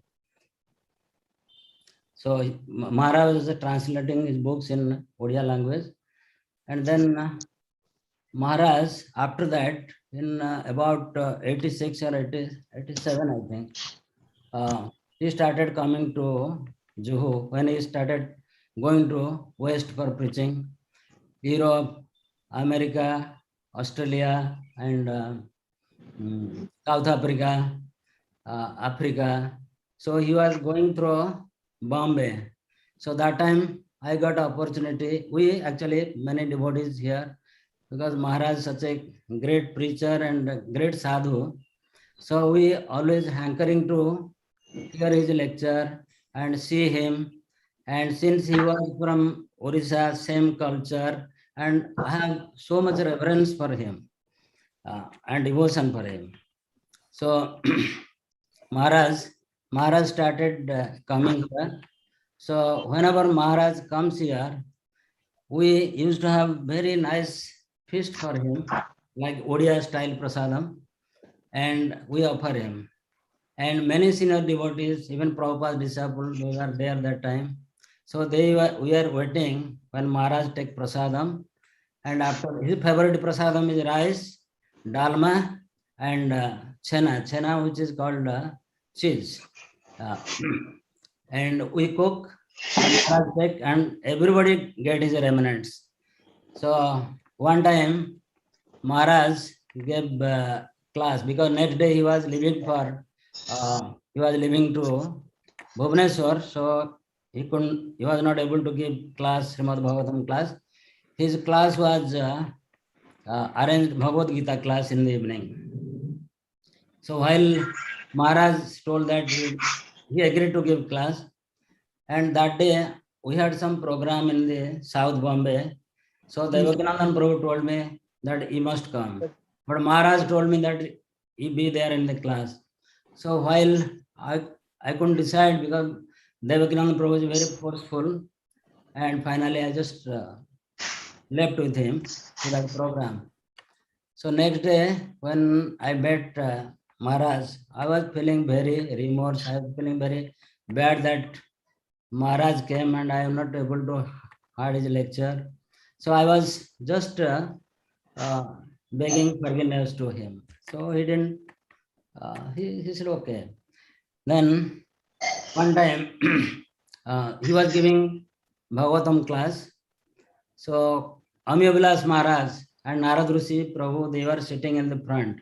And Maharaj is very heavy, and always he's very forceful also in the class, and he's roar like a lion and give Krishna consciousness philosophy and sings very nice Odia style Kirtan. And M.V.Sc. Maharaj, he was telling, you understand what I'm talking? You understand? 10 times he asked. And also Narad Rishi.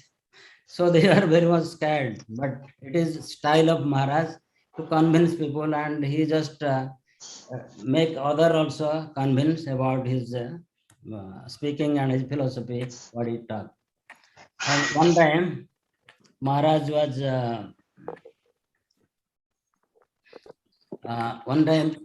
Maharaj gave class and then he went to his room. So I followed with him. He was staying in room number 507. He asked, he called me. I was standing outside, he called me. He said, he showed me one letter. That letter was written by Tamal Krishna Maharaj to Gour Govinda Maharaj. So he showed me, I think it is a handwritten letter. So in that letter, he said, you read it. So I read. So it was written.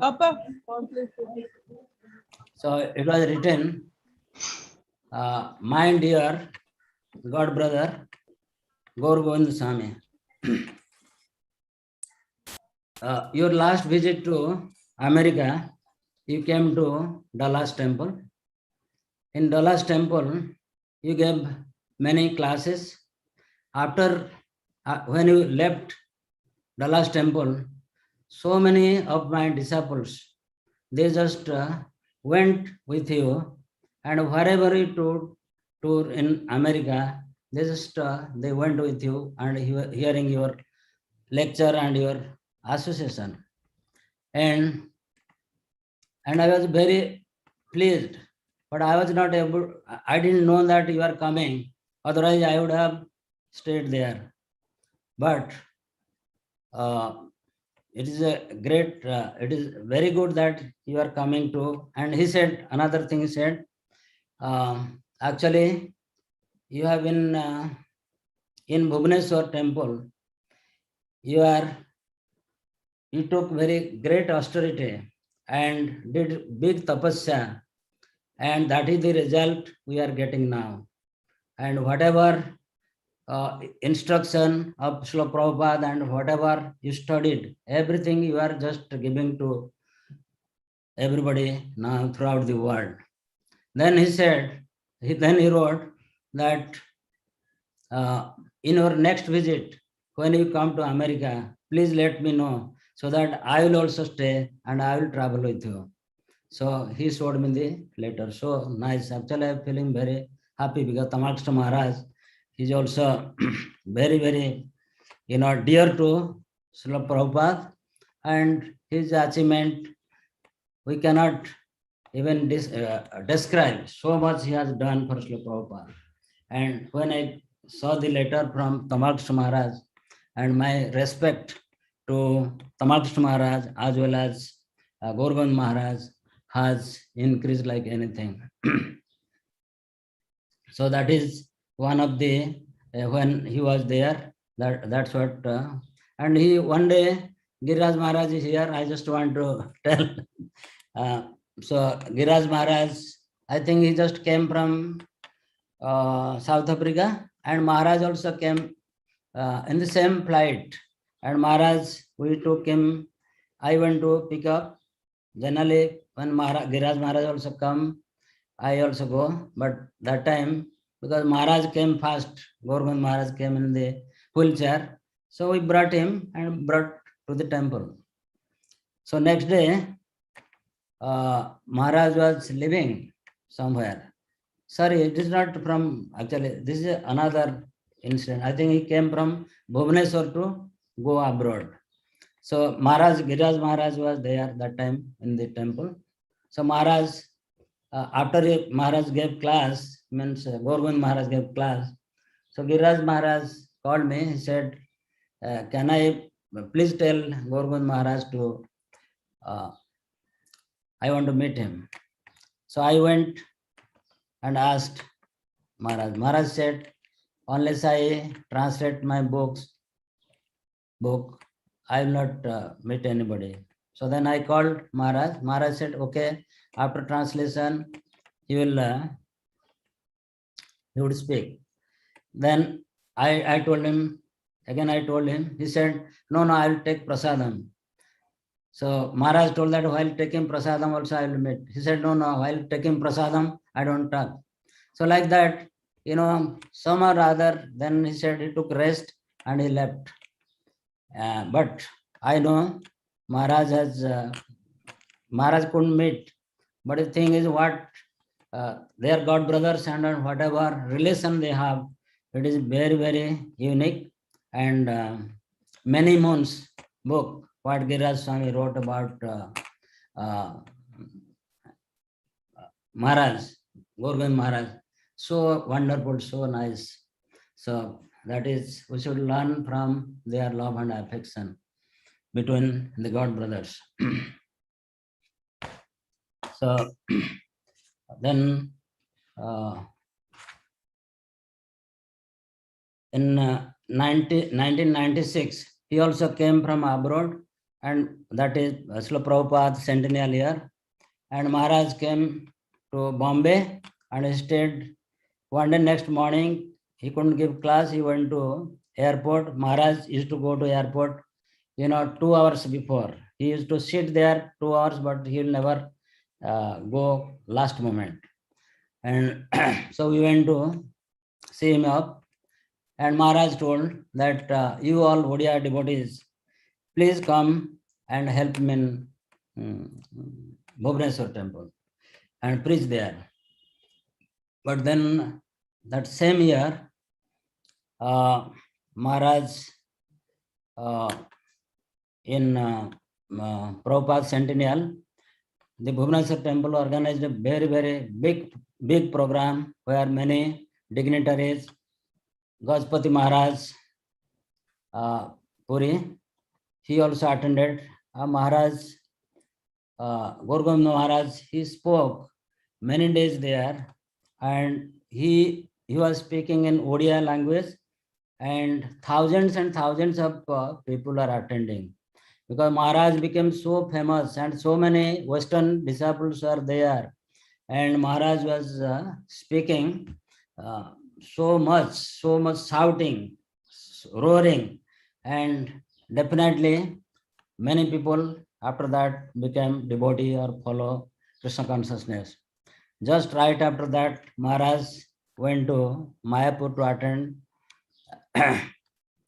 attend the GBC meeting. As all of you know, he was while he was talking about the pastime of Jagannath and Lord Krishna's separation with Radharani, he was so much intense, and while he was describing, he couldn't speak, and he asked devotees to just do Kirtan, and then he asked, bring my Gopal photo, and he hold in his hand, on his chest, he just left his body. Such a Mahabhagavat and such a great personality, we have never seen in our life. And another small story I want to just tell. Same day when Maharaj left his body, we are in Bombay, and those days there is no telephone communication like nowadays. So night somebody called here, and our operator, they couldn't understand what happened, but they said that somebody left his body in Mayapur. So next morning, while I was coming to the Mangalarti, so Maharaj, I heard this thing. Then I spoke to, I think, Atmaram Prabhu. So he narrated me everything, all incident, how it happened. And then one devotee, Maharaj told me, one devotee wanted to take initiation from him. So Maharaj told me, just give a recommendation letter. So I gave the recommendation letter, and same day he was going that time in the morning to board the train Gitanjali to Calcutta. So he heard that when I told that Maharaj just left his body, he was crying, and he hit his head on the wall and he was crying so much. And he was the cook who cooked for Maharaj. So that is there. And then after Maharaj left, in 2000, there was a super cyclone in Odisha, where lakhs of people, animals, everybody, many people died. There is the water from the ocean. It just about 30 feet water just came towards the cities, and many people died. So Bhima Prabhu told me next day that you go to Odisha and just distribute prasadam there. Big cyclone. So I went with some money, and when we went to there was no direct flight to Bhubaneswar. I went through Calcutta and reached there in the night. Everything there was Bhubaneswar was completely dark. There was no light, nothing. So we started. I met devotees and we started prasadam distribution. So one Swayambhu Maharaj, who is a disciple of Gour Govinda Maharaj. So I used to go with him to distribute prasadam. For many days we distributed prasadam. So he took me to Maharaj village, that is Jagannathpur. Jagannathpur is a place in from the road. When you go to Ersama, there is a block where so many people died there.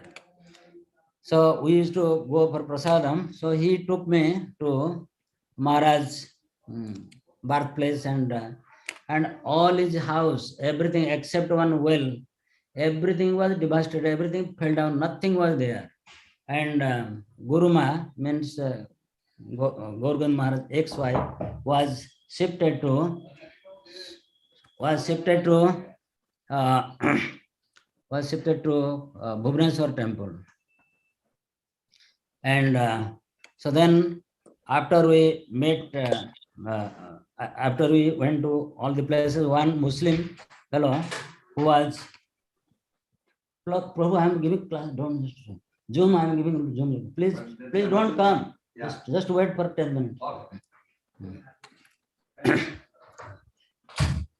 So then one Muslim from the native place, so he was,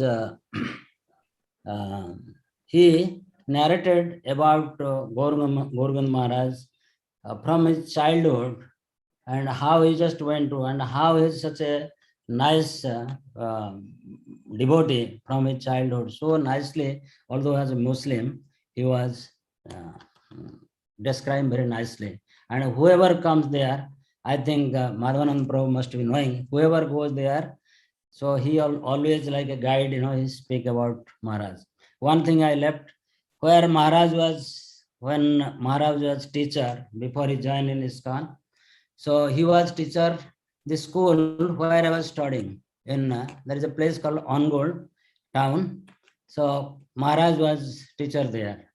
And the Bhagavad Gita in Odia language, one of our teacher, his name is Pranamanda Mishra, he translated from Sanskrit, Prabhupada Sanskrit to Odia language. And so when I met him after I joined in ISKCON, he was talking, glorifying Maharaj, so nice, in his mouth like Saraswati is sitting. He talks so many things about, he said Manik sir, means Maharaj's name was some Manik. So he was always telling Manik sir, and he was narrating all the glories of Maharaj. So I don't want to take precious time of all our senior devotees here. So please forgive me, because I'm not very good in speaking, so please forgive me. And on this occasion of the Vyas Puja, I always beg to Gour Govinda Maharaj and all our Guru Varga here, Giriraj Swami and everybody, to bless me, so that I can do some service to the lotus feet of Srila Prabhupada and ISKCON. Thank you very much. Hare Krishna. Hare Krishna. Thank you very much, Braja Hari Prabhu. I so many stories I had never heard before. And I can just imagine, I've heard stories from Subhag Maharaj when he met Prabhupada in London, and how Prabhupada started speaking to him very sweetly in Bengali. I can imagine also between you and Guru Maharaj, he must have been speaking to you in Odia. It must have been very, very sweet. Yes. I wanted to show a picture real quick. This is a photo that I took. This is Guru Maharaj's Janmastan in Jagannathpur before it was destroyed in the cyclone. And today the devotees are working on a kind of a shrine there and a guest house, a temple and things. There's another picture I'd like to share real quick too, which I think, actually a couple others, I think you'll find interesting. Let's see, this is a picture, this is the, this is the Odia Bhagavat, a palm leaf copy of it that was in Guru Maharaj's family, I don't know, for many generations. It's a very old book. And this is what he grew up with as a young boy. He used to sleep with the book clutched to his chest. And every evening in that hut we just showed the picture of, he would go to sleep. And they didn't have electricity. They didn't have enough money for candles or lamps. So he would sit by the cooking fire and read from this book, the Bhagavatam. He's very, very attached to the Bhagavatam from his early age. So anyway, I want to thank you so much, Braja Hari Prabhu, for taking part. Oh, there's another picture actually I should show here also. Let's see, right here. This is a little more intimate picture of Guru Maharaj, but I think you'll like seeing this. I think this is also in Mauritius. Yes. Maharaj. So nice. You can just see in the picture so much affection between them. So I don't know if any devotees, anybody else has any reflections or questions or anything for Bhajahari Prabhu or for Giriraj Maharaj. We're really, really fortunate. I'm so grateful, Bhajahari Prabhu, that you're doing. I mean, people are knocking on your door while you're speaking or ringing. You're such a busy person and you're giving us some time. Thank you so much. I have one complaint though about you. Okay, my complaint is that when you come to Jagannath Puri, it has to be a standard program that you come here to our house to take prasadam. Bhakta Rupa, I think he'll support me, my comment also. Last time we took prasadam, Jagannath prasadam in your house, if you remember. Yes, I remember you came. And now very frequently I have to go to Jagannath Puri because we are starting the project there. So. Hold on just one second. Hey, Bhakta Rupa Prabhu.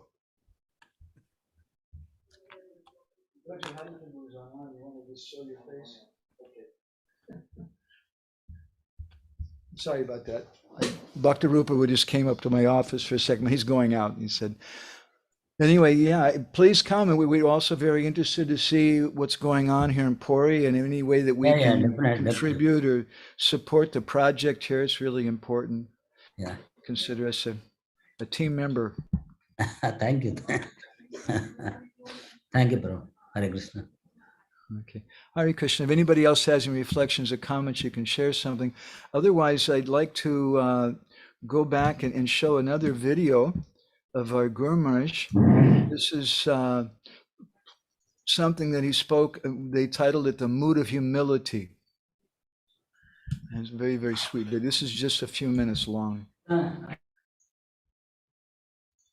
Go.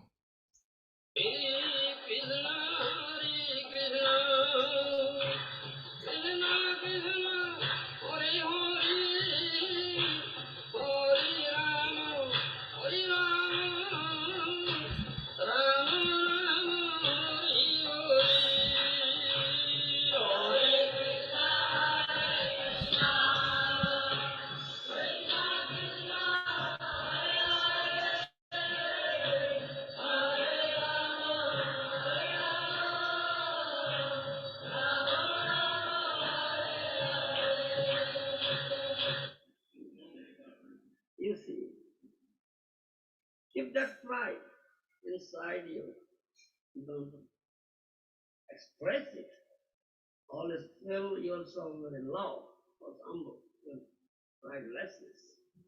This purpose, that purpose, this purpose, this purpose. That then you get to your mercy of Krishna. That's so dear to Krishna. I say it is very dear, very intimate. If Radharani is there anybody dearer to Radharani? To Krishna? Radharani is the dearest. Nobody is not dearer than Radharani. So Radharani says, I have no prema with Krishna.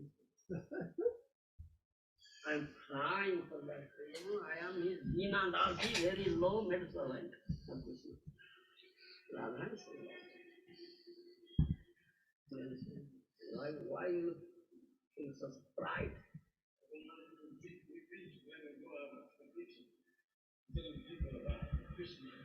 You may say that, but think yourself like this. Yes, a devil-headed fellow can tell that. This is the mood. This is your own feeling. You understand? You may say, yes, you can't do something. Yes, that's preaching. And how people will accept it. But your mood is like this. Prabhupada explained the behavior of the devotee is never, devotee never agitated in any circumstance. So, for example, we are not devotees, but still we try to follow the path by just following instruction of spiritual master. Yes. To tread a part of devotional service. So if we sometimes struggling, Maya, like this, so what should we, in which behavior should we adopt? If we become, attacked by Maya, we should be just... Maya, he's the master of Maya, so he be in production.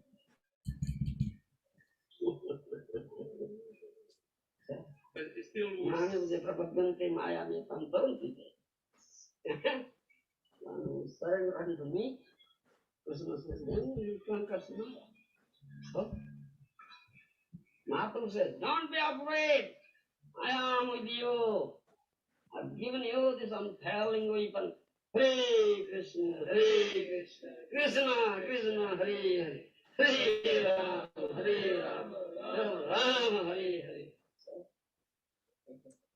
Remember these words of Mahatma, Krishna, then don't be afraid. That Prabhupada says, even worst trial, most of class situation, you would never be consistent. Yes. Yes. Why? You understand?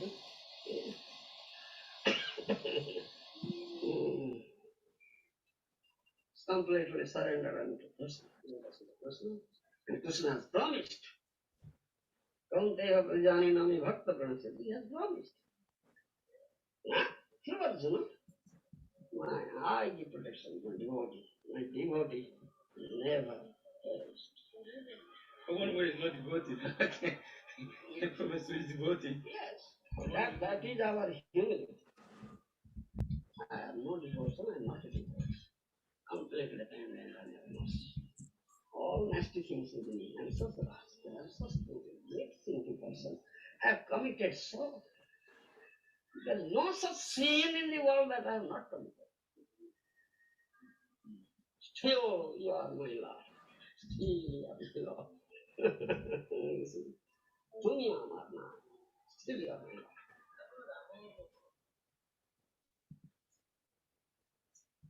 Hare Krishna.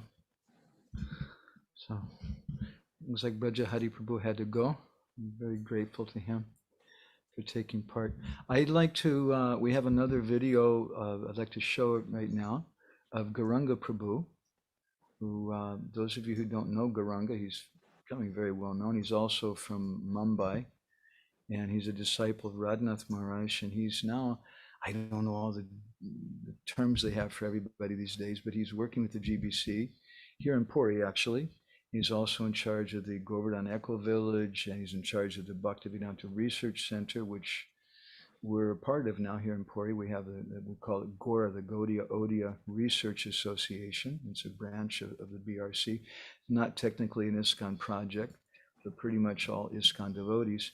And we're trying to do something to connect with different scholars and to preserve old little-known books and things. We're working on it here. We've collected some of the old songs of Ramananda Roy, which no one knows about practically, and some other books, and we're working on translating those. So let me just play this for as offering from Gauranga Prabhu. This is about 4 minutes.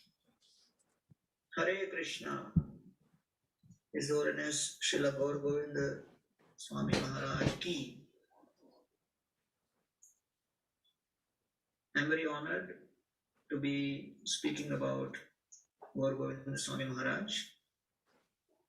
who was a very, very exalted and empowered disciple of His Divine Grace, Srila Prabhupada. His contribution in establishing Srila Prabhupada's teachings as one of the most profound and deep representations of Mahaprabhu's philosophy has been tremendous. When Lord Chaitanya Mahaprabhu meets Prataprudra Maharaj in the Jagannath Vallabh garden, and when Prataprudra Maharaj recites the Gopi Gita, Mahaprabhu is in ecstasy, and Mahaprabhu says, "Who are you and from where you have come? You are my best friend. You are Bhurida, most munificent." So one who distributes Krishna Katha is the most munificent, and it is very difficult to estimate the contributions made by Gour Govinda Swami Maharaj in distributing so munificently the nectar of Harikatha all across the world through his personal lectures and through his books and teachings. I'm especially deeply touched by his deep devotion to the writings of the previous acharyas, and especially Thakur Bhakti Vinod, and how he brings out beautiful lessons for the sadhakas in their practice of Krishna consciousness. Although I personally could not get physical association, somehow due to circumstances, I got connected to ISKCON in 93 and he departed in 96. In that 3-year period, somehow our paths, I was not fortunate enough to have his darshan live, but his words and his teachings on understanding the rasa and the tattva of bhakti have been very, very significant. Krishna tattva, bhakti tattva, prema tattva sar, bhava tattva, rasa tattva, lila tattva are. In essence, all of these different aspects of the philosophy of Krishna consciousness are very deeply embedded in the words and the teachings of Srila Gour Govinda Swami Maharaj. On this occasion, I offer my heartfelt prayers at his lotus feet and pray that I am able to inculcate a small fragment of the ocean of devotion which he carried within his heart. And as we are trying to embark in the Puri project, we aspire to receive his blessings, that we are able to fulfill his desire with the amazing piece of land which he acquired on behalf of Srila Prabhupada for ISKCON. Let us pray that the whole of ISKCON India can come together and do something wonderful together in the glorification of Srila Prabhupada. Okay. Hare Krishna. Hare Krishna. I'm very grateful to Gauranga Prabhu. They took some time. He's another personality who's, when he came here to Puri a few weeks ago, I think of one day he had something like 5 different meetings. So very, very busy. Brajahari Prabhu knows you were here at the same time. Let me just read a little comment here from Chittahari Chaitanya Das. He says, a small reflection from his insignificant soul. I had been associated with ISKCON since some time, but had no idea about who His Holiness Gour Govinda Swami was. But one day in the year 2012, I had a dream in which a very effulgent Indian-bodied sannyasi was giving a lecture with me attending. Then I woke up feeling both enlivened and confused about his identity. But later that day, when I visited my local ISKCON center, a new book had come out, laying my query to rest. It was a booklet on Gour Govinda Maharaj. Since that day, I try to listen to his lectures, read his books, enrich my Krishna consciousness. Thank you, Chittahari Prabhu. It's really kind of you to share that. Guru Maharaj will be very, very happy. It was his life and soul to encourage devotees. And he told me personally in New York City in 1994, he said, there's 3 things that are very important to me. One is that I want to preach to the preachers. It causes me so much pain to see the preachers falling down and going away. And the second thing is that I want to show that everything is in Srila Prabhupada's books. Where some people, they say that Prabhupada only gave ABC, I want to make them mum. And the third thing is, he said, I want to show that everything is in ISKCON, and the devotees don't have to leave for so-called higher teachings somewhere else. And he repeated that very, very often. That was his strength. At the same time, I should also comment too, he wasn't a fanatical kind of person. He certainly wasn't hateful of other sadhus. There were many sadhus who came to visit him in Bhubaneswar, and sometimes when he was in Padayatra, he would stop and visit some different sadhus in Orissa self. But as I've seen with pretty much all sadhus, they always encourage their disciples to be very fixed in serving their guru and their mission of their guru. I'd like to share with you another short video of our Guru Maharaj. This is something that the devotees in ISKCON put together, and it's just 4 minutes long. And in a couple of minutes, we're going to hear something from my senior godbrother, Pushkaraksha Prabhu. But I'd like to play this, and if anybody has any reflections on this video, you can please share that afterwards. They titled this The Most Important Thing.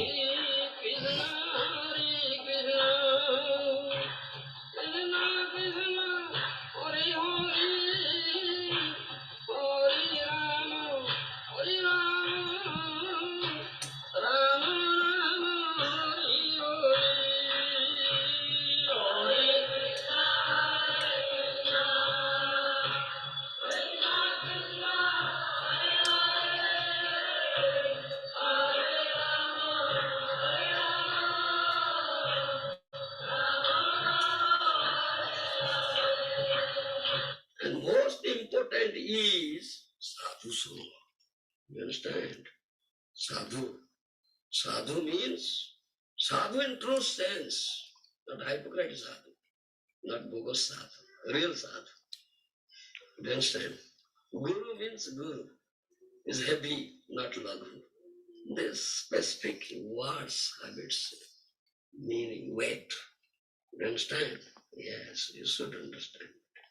If you really meet Guru, then your association with laghus will be bitter. You'll give it up. That's most important thing.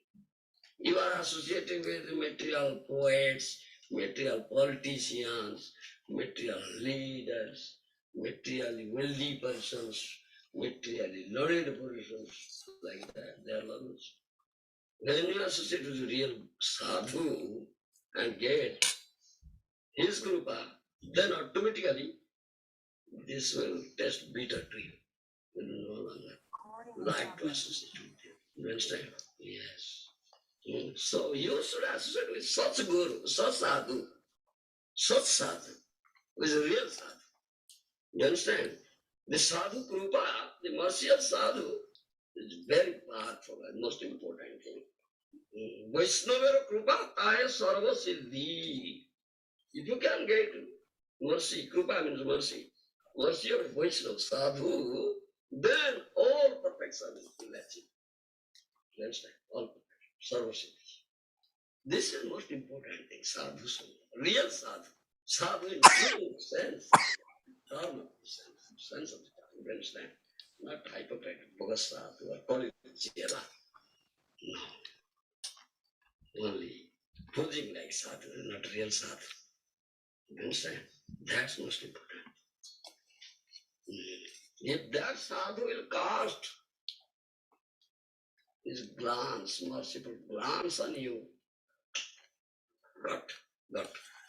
Yes, that's most important thing. You understand? Loknath, acharya.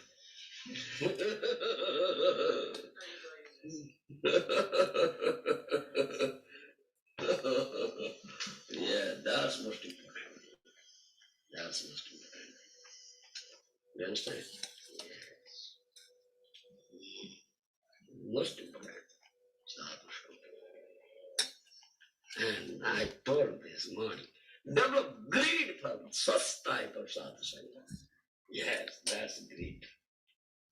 Don't resist such greed. Become greedy, You understand? You are greedy for material accumulations. That's your enemy. That will lead you to hell.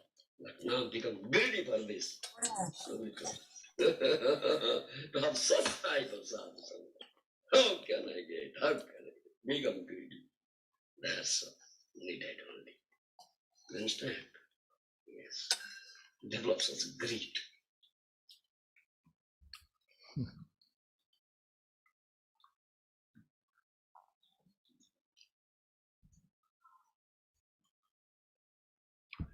Hare Krishna. So this is our revered spiritual master. I want to thank Giriraj Maharaj. He had to go. It's getting a little late where he's at right now.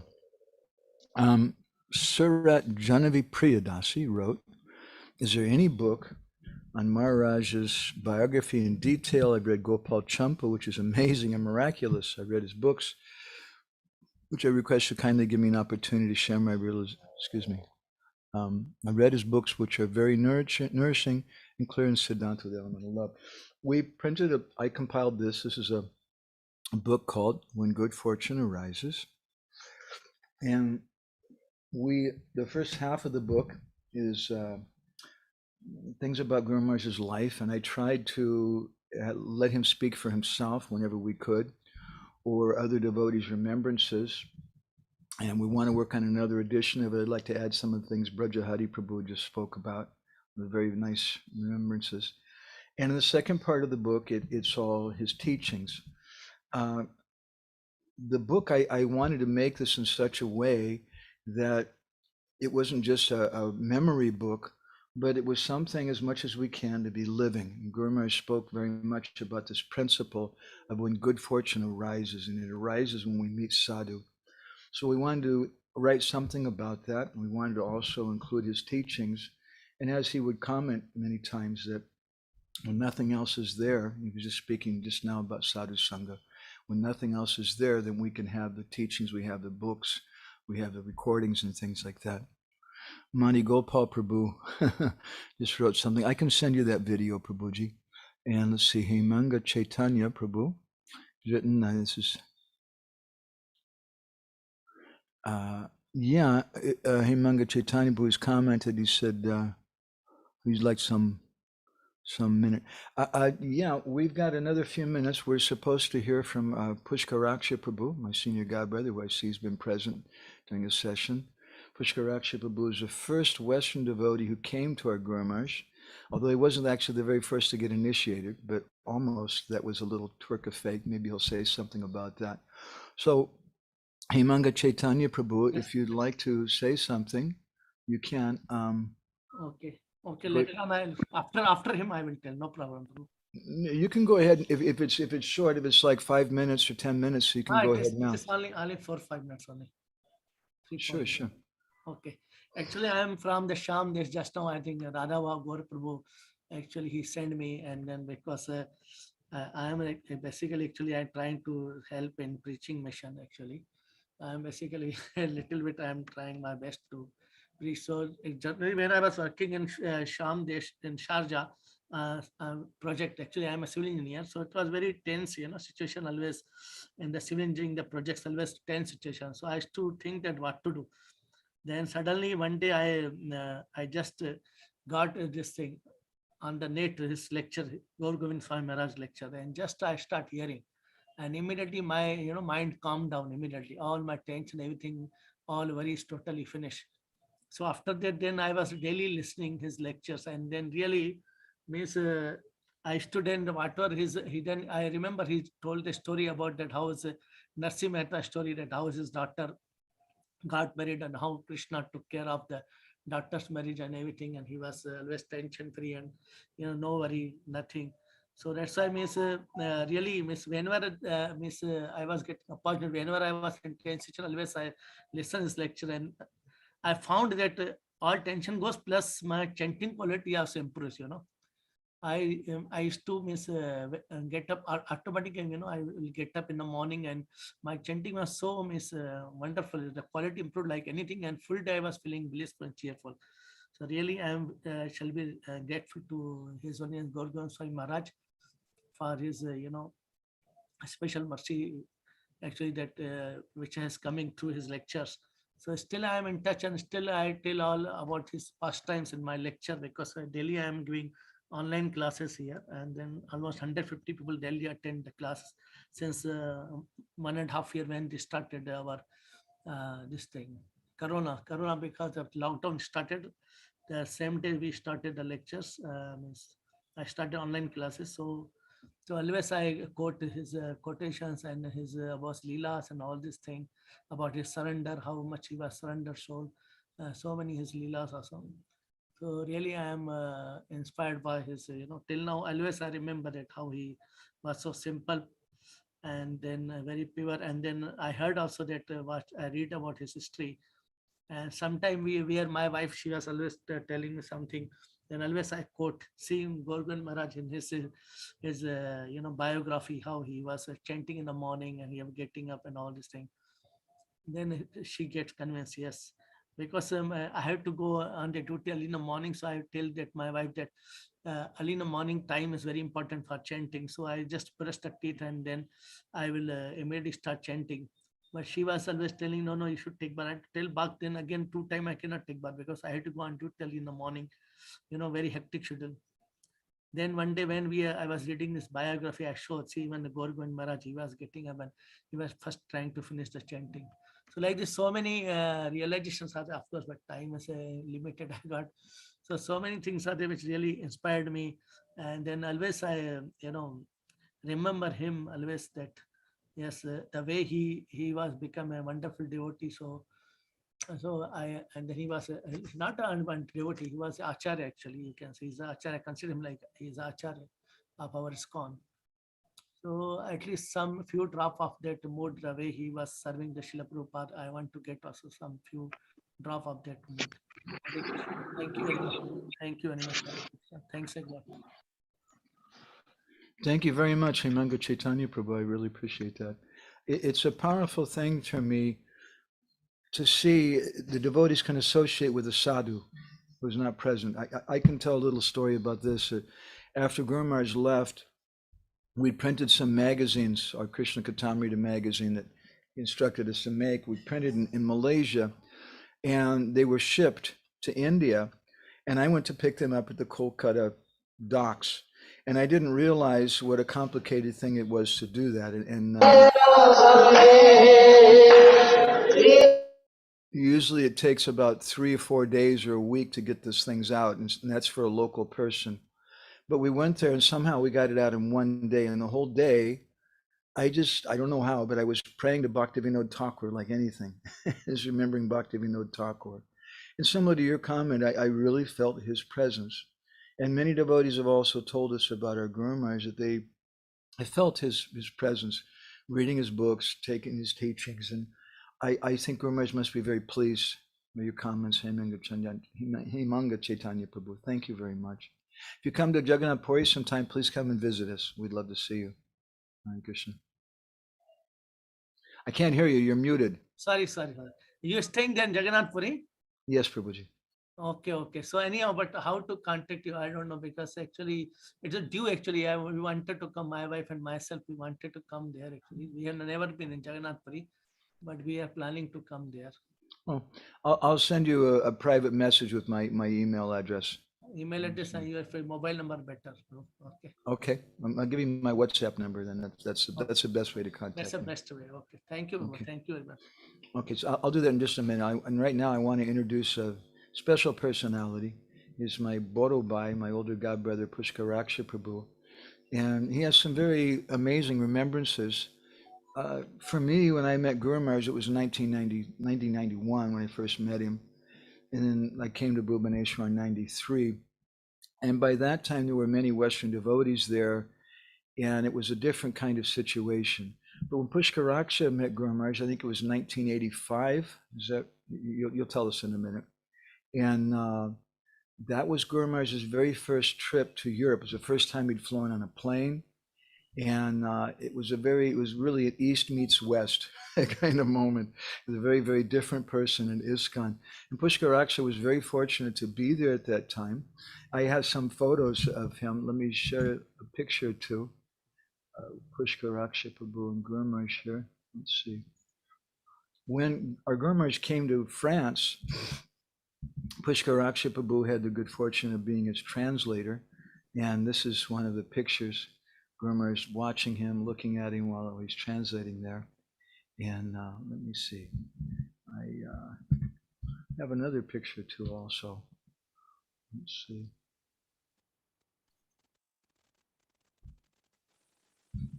This is a photo from the Vyas Puja program here in Bhubaneswar, I think in 1995. You can see Pushkaraksha Prabhu there on the left, fanning him. So Pushkaraksha Prabhu got to do some very intimate service and got to see him at a very astonishing time, both in Europe and then later here in Bhubaneswar. And anyway, I'm just really, really happy, Pushkaraksha Prabhu. I know you're a busy person, that you had some time to spare and come and give us your association. Before I go ahead and start, let me just read out some comment here from Mother Tina. She says, I must go to sleep. Thank you so much, Hare Krishna obeisances, everybody. Loving and serving each other in such a nice way. She's appreciating. So thank you. So thank you very much, Pushkaraksha Prabhu. I really appreciate you being here. It's my honor and pleasure, actually, and thank you very much for your service, Madhavananda Prabhu. You popularized the Guru Maharaj teachings, and you yourself are also very learned and devoted, and you have become a great ambassador, for our Sangha, and I'm very grateful to you for all the service that you've performed and keep performing. So thank you very much. Comparatively, I'm not very well known, but definitely I had the good fortune of being there to welcome Gour Govinda Maharaj when he first came to the West. That was in 1985. Actually, he had just been allowed to accept disciples, even though he had received the instruction from Srila Prabhupada himself to have his own disciples. Yet, because he was very surrendered to Srila Prabhupada, and therefore he was obedient to the structure that Srila Prabhupada had put in place in the form of the GBC, So some of you may be aware, there was a Guru reform movement after the first 11 Ritviks had taken up the position of the zonal acharyas. And gradually, from 84 onward, some very few devotees actually became allowed to initiate.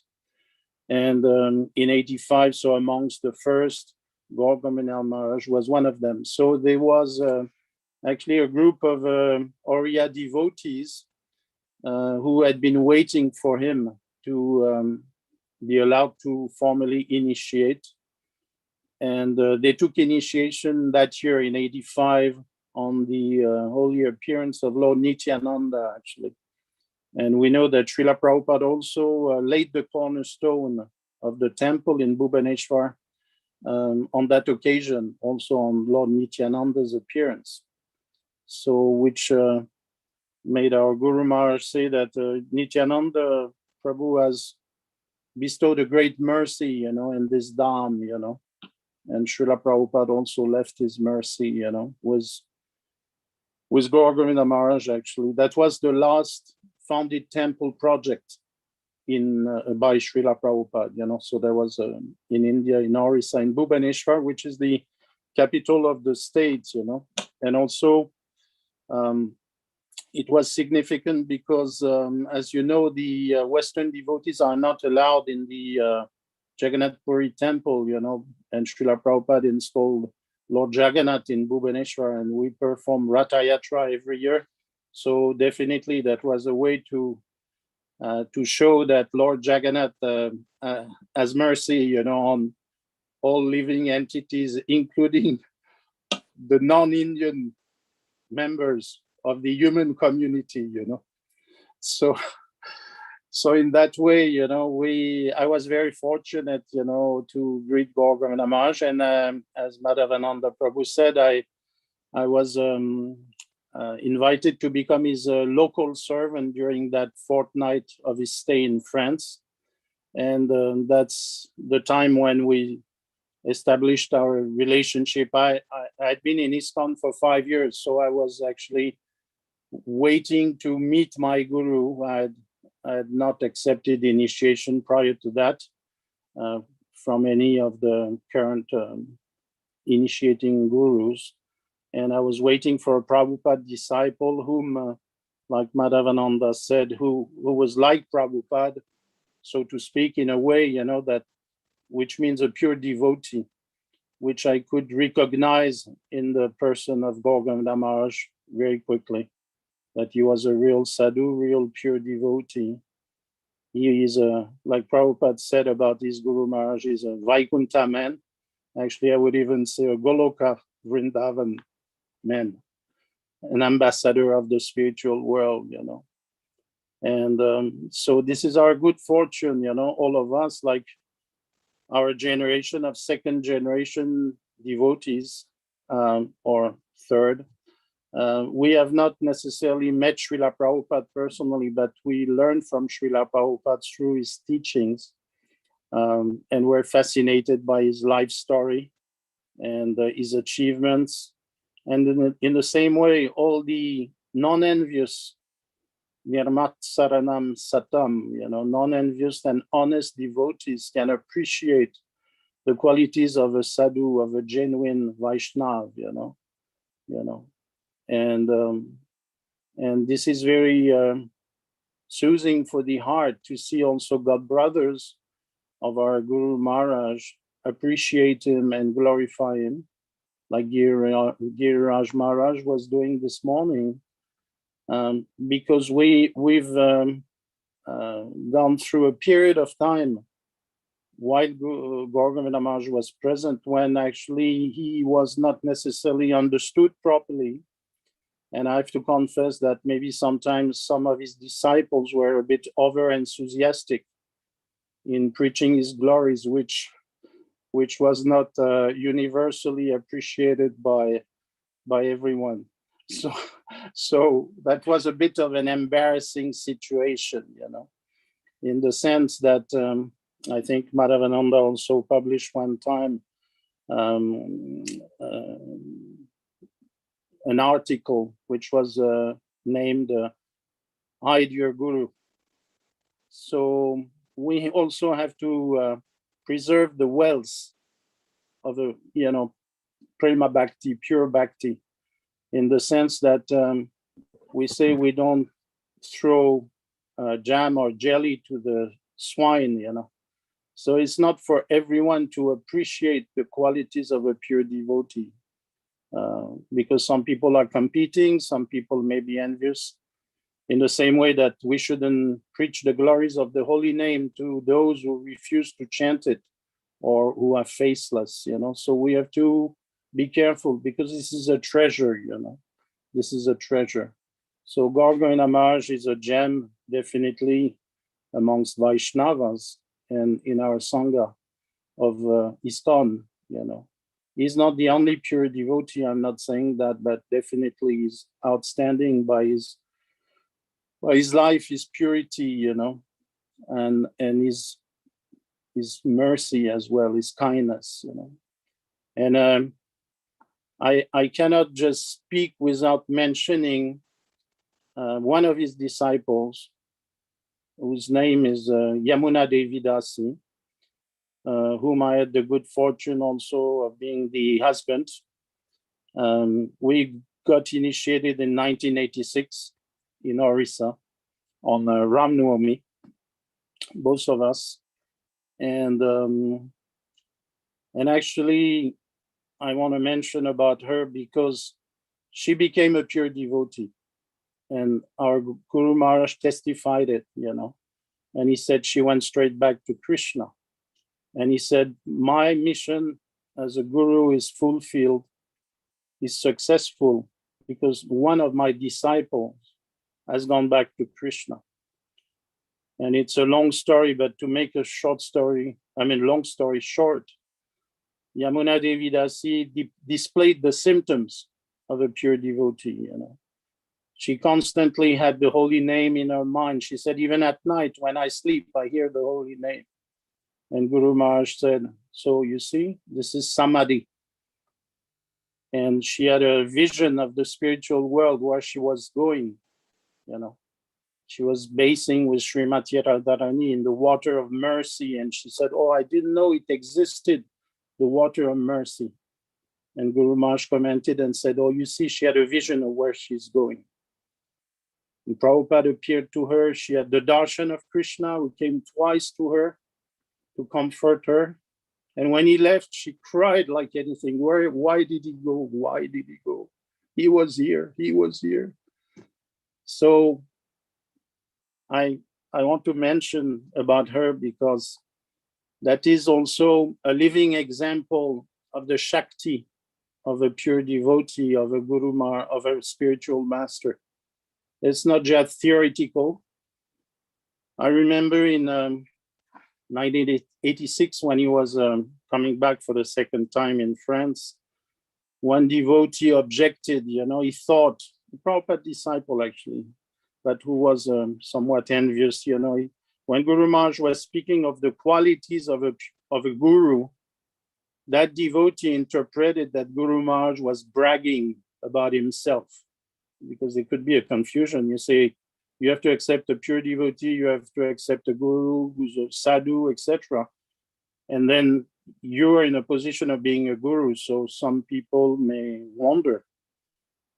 But actually, it's the simplicity of a child. And this is Shastra, this is Tattva, Guru Tattva. So the answer of Guru Maharaj was, shouldn't I speak the truth? Shouldn't I speak Tattva? He's not speaking about himself, you know. Actually, he explained that the order of becoming guru has not come to me. It has come to my Guru Maharaj. But I'm gathering men to engage in the service of my Guru Maharaj. So that is the mood. That is the mood of the Guru, Sadguru. He's not thinking himself to be Guru, even though he has to act as Guru as a duty, but internally he thinks, I'm just gathering men, engaging men in the service of my Guru Maharaj, you know. He's Guru, I'm Das, I'm servant. I'm servant of my Guru Maharaj, eternal servant.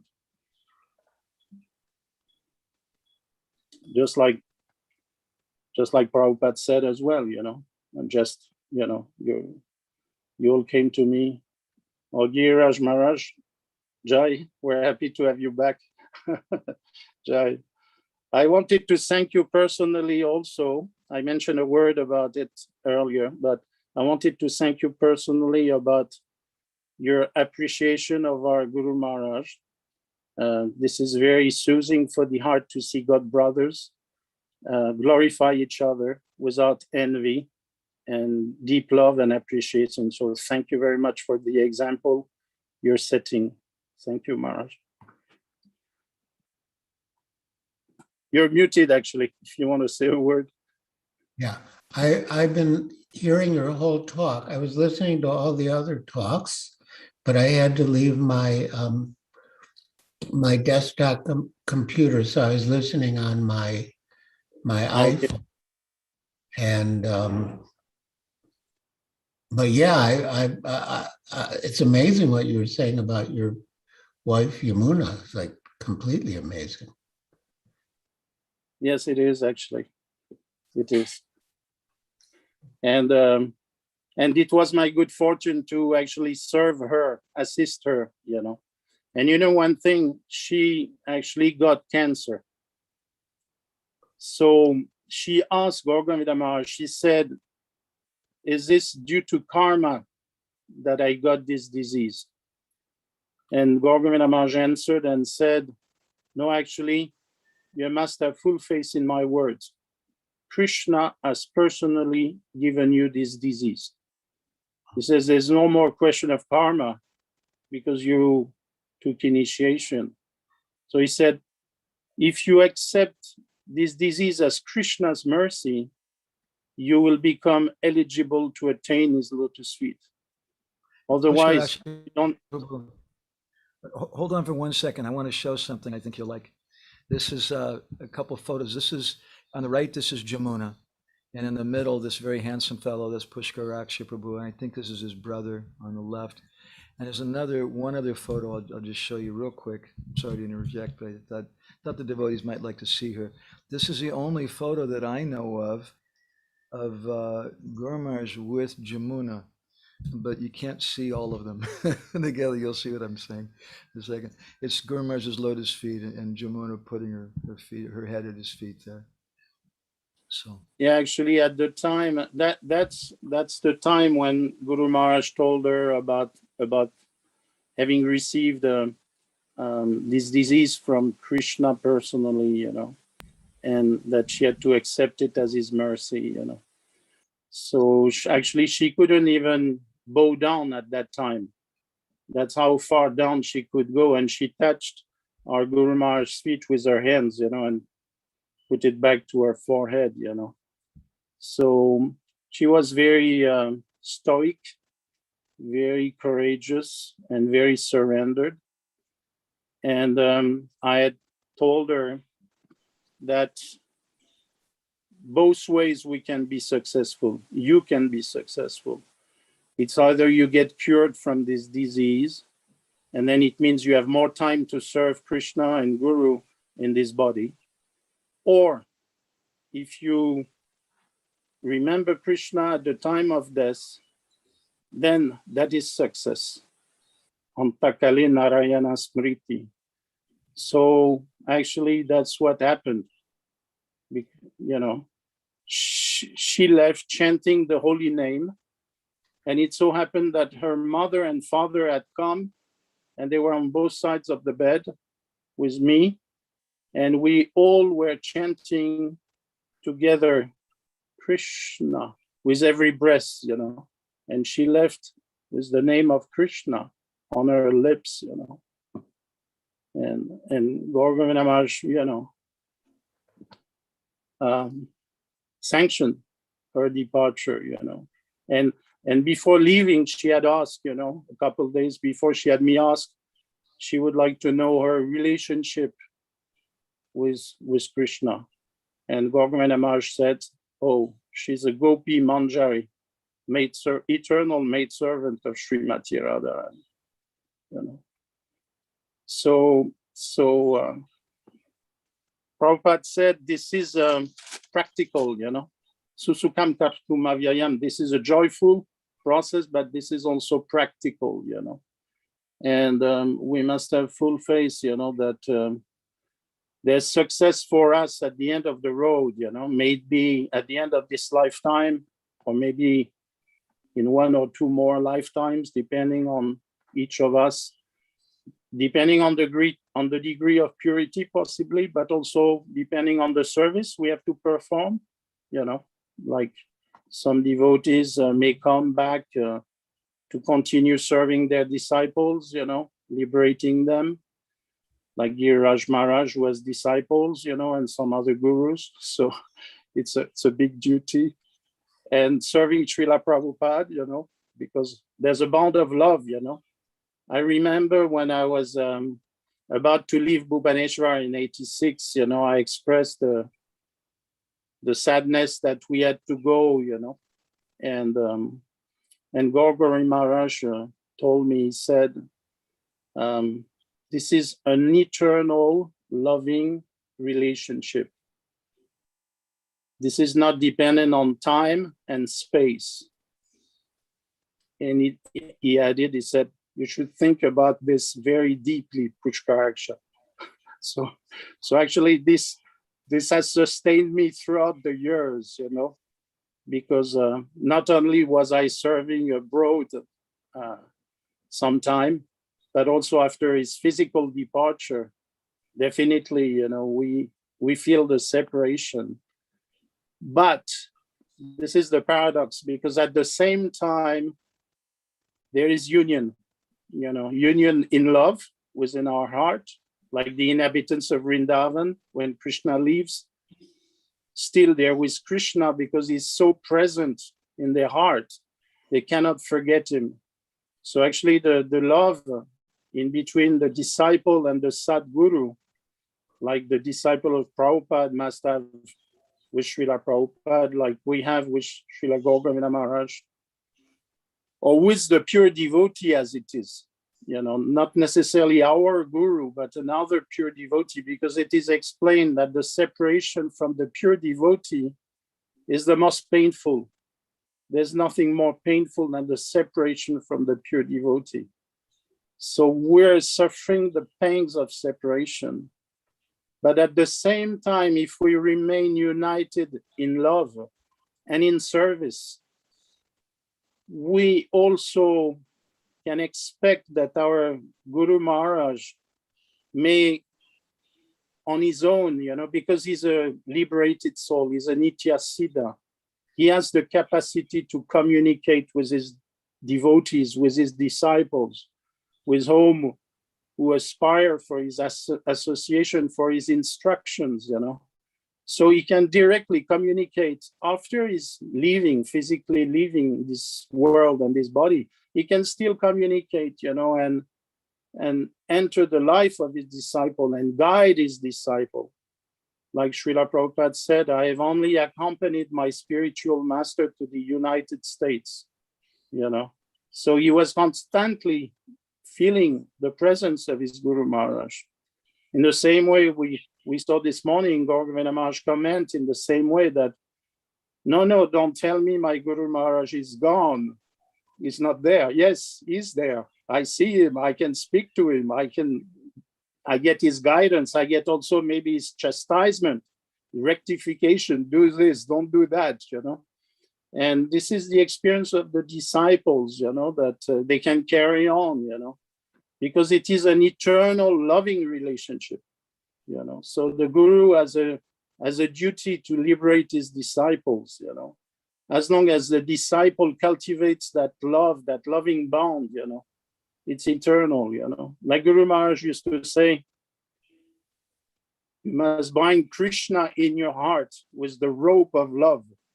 And you would point at the heart of the devotee, including myself, Bind Krishna in your heart with the rope of love, And Krishna becomes bound, actually, That's why it's not so cheap to become a pure devotee, because then after Krishna accepts to become the servant of his own devotee, he becomes the chariot driver of Arjuna, We remember that story of the illiterate sadhu who was crying, and he couldn't read, but he had tears in his eyes because he said, oh, when I see Krishna, who's becoming the servant of his devotee, who's becoming the chariot driver of Arjuna, And that was moving him, So definitely Krishna will become, he says he's indebted. He says he cannot repay the gopis. He's indebted, And how can I repay, So, of course, this is very esoteric and far above our level, but still, this is something we can meditate upon and contemplate, So being in association with a pure devotee, it means we are in direct association with a liberated soul, a resident of Goloka Vrindavan, like the Prabhupada disciple had the association of Prabhupada, like we had the association of Gour Govinda Maharaj, like I had the association of Yamuna Devi Dasi. That was also not similar for me as my guru, but in a way similar as well. One and different, but one as well, in the sense that she was a pure devotee. She is a pure devotee. And that is the same pain, but that is also the same good fortune, because that person becomes completely transcendental. That person carries Krishna in her heart. I think Giriraj Maharaj, one time you asked Prabhupada about Narayan in your heart, and Prabhupada told you, no, this is Shyama Sundar who's resting in your heart, isn't it?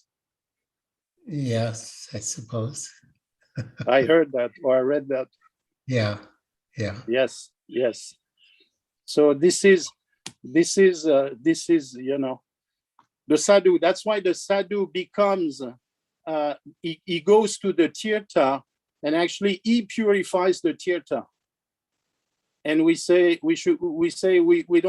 not just go to the tirtha for the sake of being in the tirtha, but we should associate with the pure devotees who may be living in the tirtha, because they are the ones who are carrying Krishna in their heart, on the lotus of their heart. And Krishna has completely, of course, purified even their physical body. That body is not material anymore. Like when the devotees brought back the body of Gour Govinda Maharaj to Bhubaneswar from Mayapur, that body was very supple. There was no hardness, no rigidity.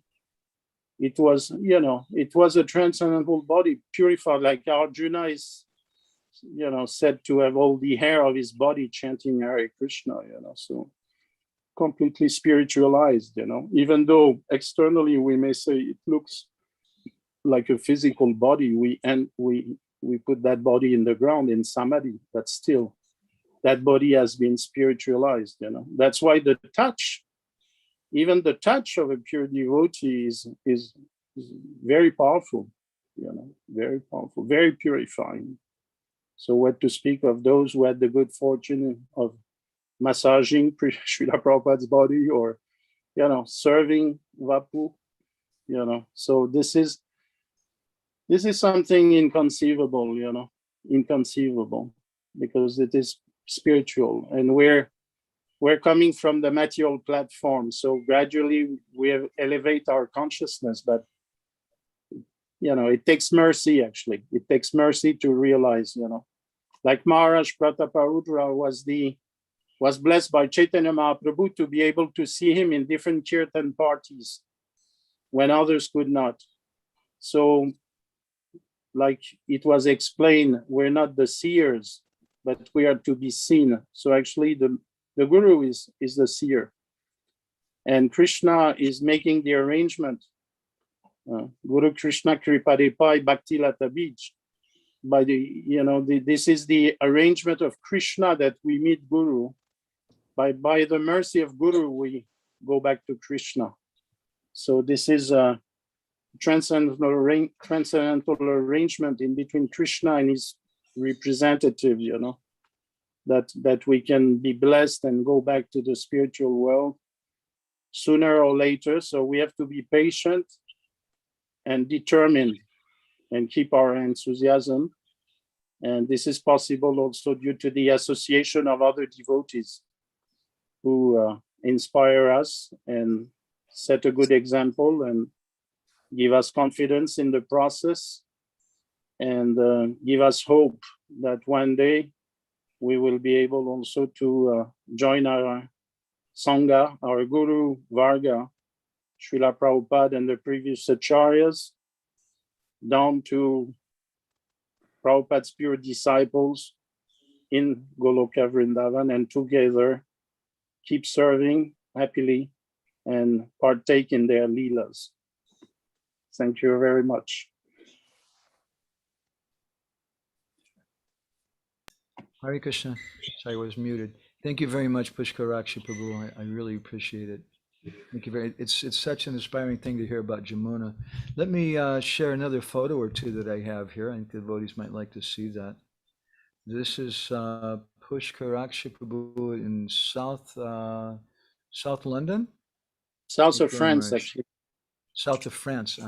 Yes. And I think I have another photo too. Let me just check real quick.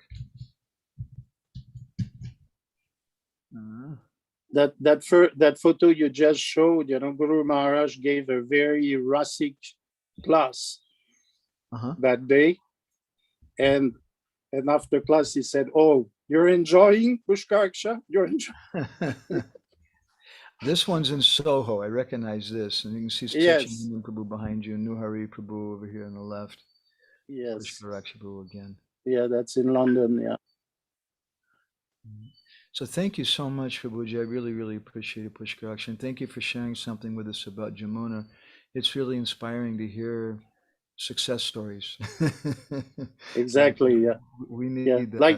Like I was hearing, that material wealth, spiritual wealth, and actually the real wealth is spiritual wealth. The material wealth can go, So material success, spiritual success. Ultimate success is spiritual.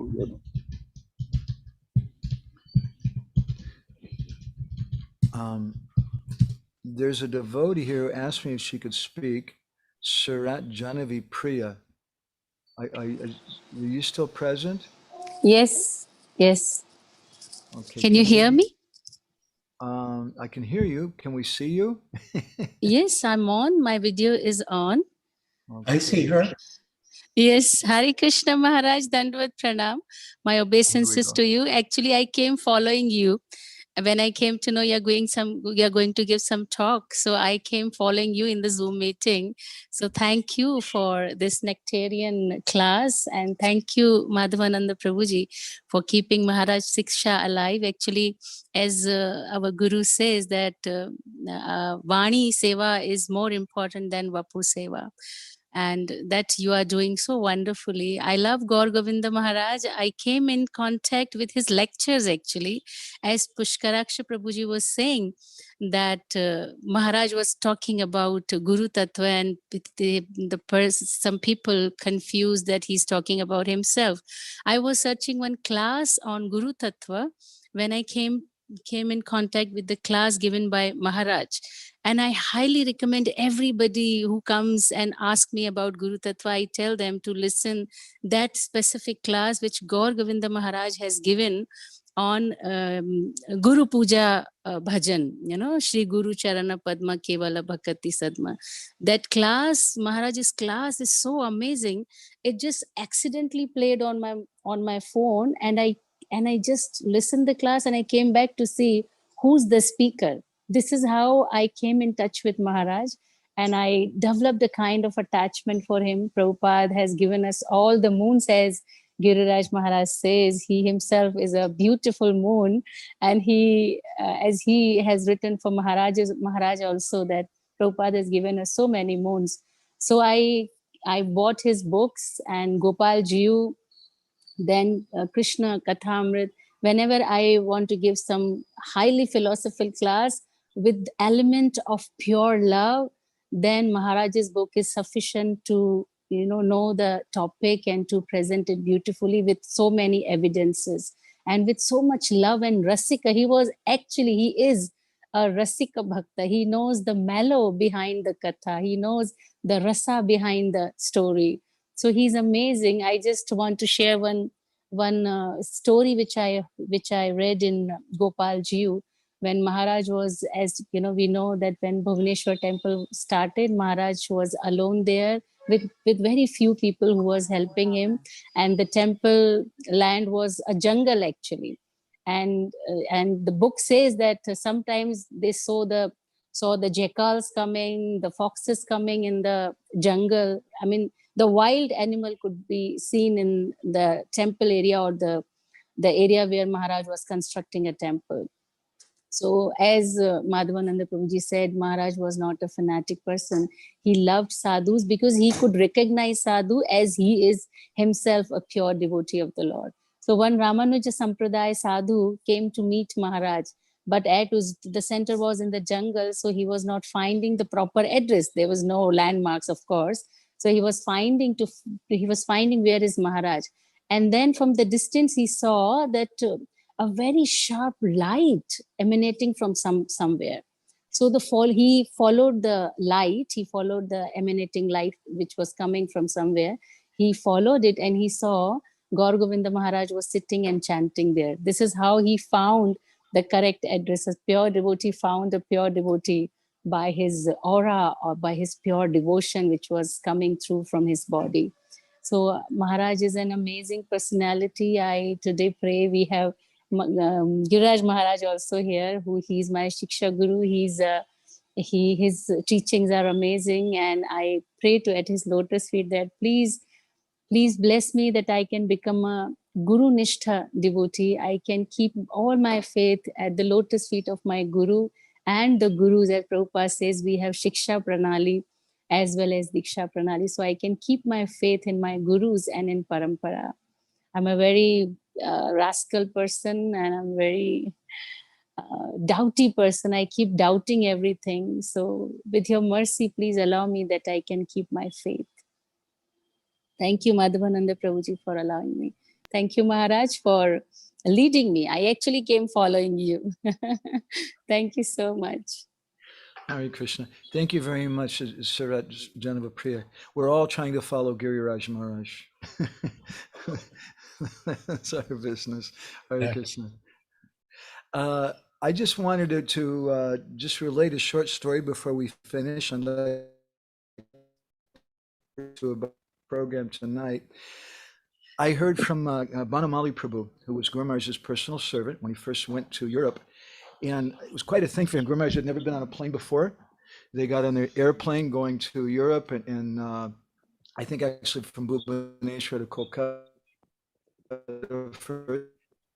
And the stewardess was walking down the aisle to give some drinks, and she's giving to everybody. And Guru Maharaj kind of nudged Banamali and said, "Who is this woman? What is she doing?" He wasn't used to stewardesses. He didn't like it very much. He stayed up the whole night. It was an all-night flight. We're going to Europe. He stayed up all night and just chanting japa, he told us. And then when he arrived in Paris, I want to tell this story. It really shows something about Pushkaraksha Prabhu also, that he was staying in the temple, and at that time there was one big ISKCON zonal acharya who was there. And Guru Maharaj was invited by Hari Vilas Prabhu to come to his home. I think Pushkaraksha Prabhu must have been the translator, been in those programs.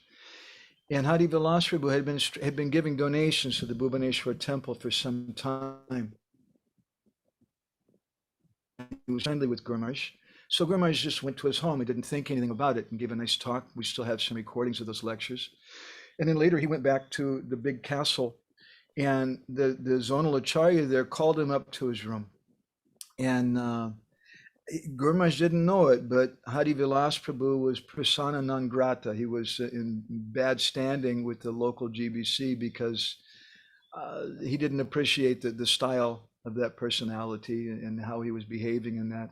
And so Guru Maharaj came up there, and it's the first time he'd ever been in Europe, the first time he'd ever been outside of India.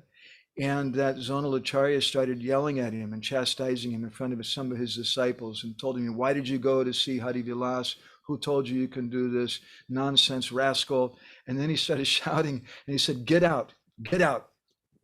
And as I mentioned, it's the first time he'd ever been outside of India.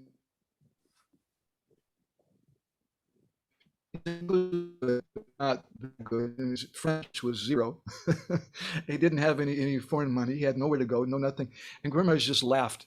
He said, "Very good, very good." Krishna's arrangement. No idea where he's going to go, what he's going to do. And he walked out of the room, and there was this young bhakta there who later became Pushkaraksha Prabhu. He said, "Maharaj, I'll pay for your ticket. You go to England," I think it was. By train. Pushkaraksha came forward at that time. Such a story. And I don't mean to disrespect that disciple Srila Prabhupada was a zonal acharya at that time, but this story really struck me, how Guru Maharaj just laughed at that time and went on. So I want to thank everybody very much for taking part today, especially Giriraj Maharaj. It's like the middle of the night almost for you now. It's getting late there. Thank you very much for attending, and you greatly inspired us and so many different devotees.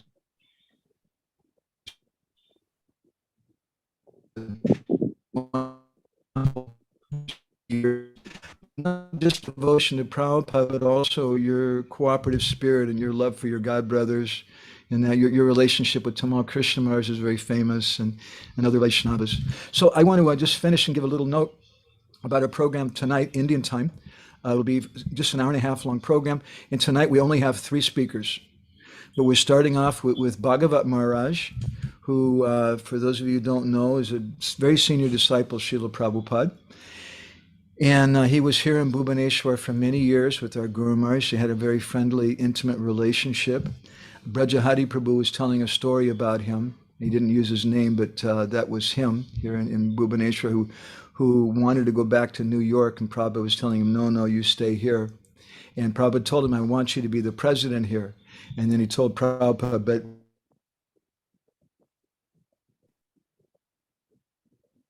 you stay in good health. And then he said, well, Prabhupada, to tell you the truth, I'm not chanting my rounds. And Prabhupada said, that's okay. He said, anyway, you're doing service. And Prabhupada very much encouraged him. And Prabhupada had a lot of love and affection for him. And he has wonderful memories of our Guru Maharaj. So Bhagavat Maharaj will be speaking tonight, Indian time, about 7 o'clock, 7:05. And then after he speaks will be Krishna Chaitra Maharaj will be speaking. And then about 8 o'clock in the evening, Indian time, will be Jayapataka Maharaj. And that'll be our evening session, and we'll be finished. And I want to thank everybody very much again for taking part, Giriraj Maharaj and Pushkaraksha Prabhu and all the different devotees. Thank you very much. I hope that Giriraj Maharaj and Pushkaraksha, you bless me that I can serve my Guru Maharaj and somehow someday become a real disciple, like such a wonderful example of you, Giriraj Maharaj. Thank you. Hare Krishna. Vanchakalpadrubhischa kripasindhubhyevacha patitanam pavanebhyo Vaishnavebhyo namo namaha. Nandakoti Vaishnavendra ki jai.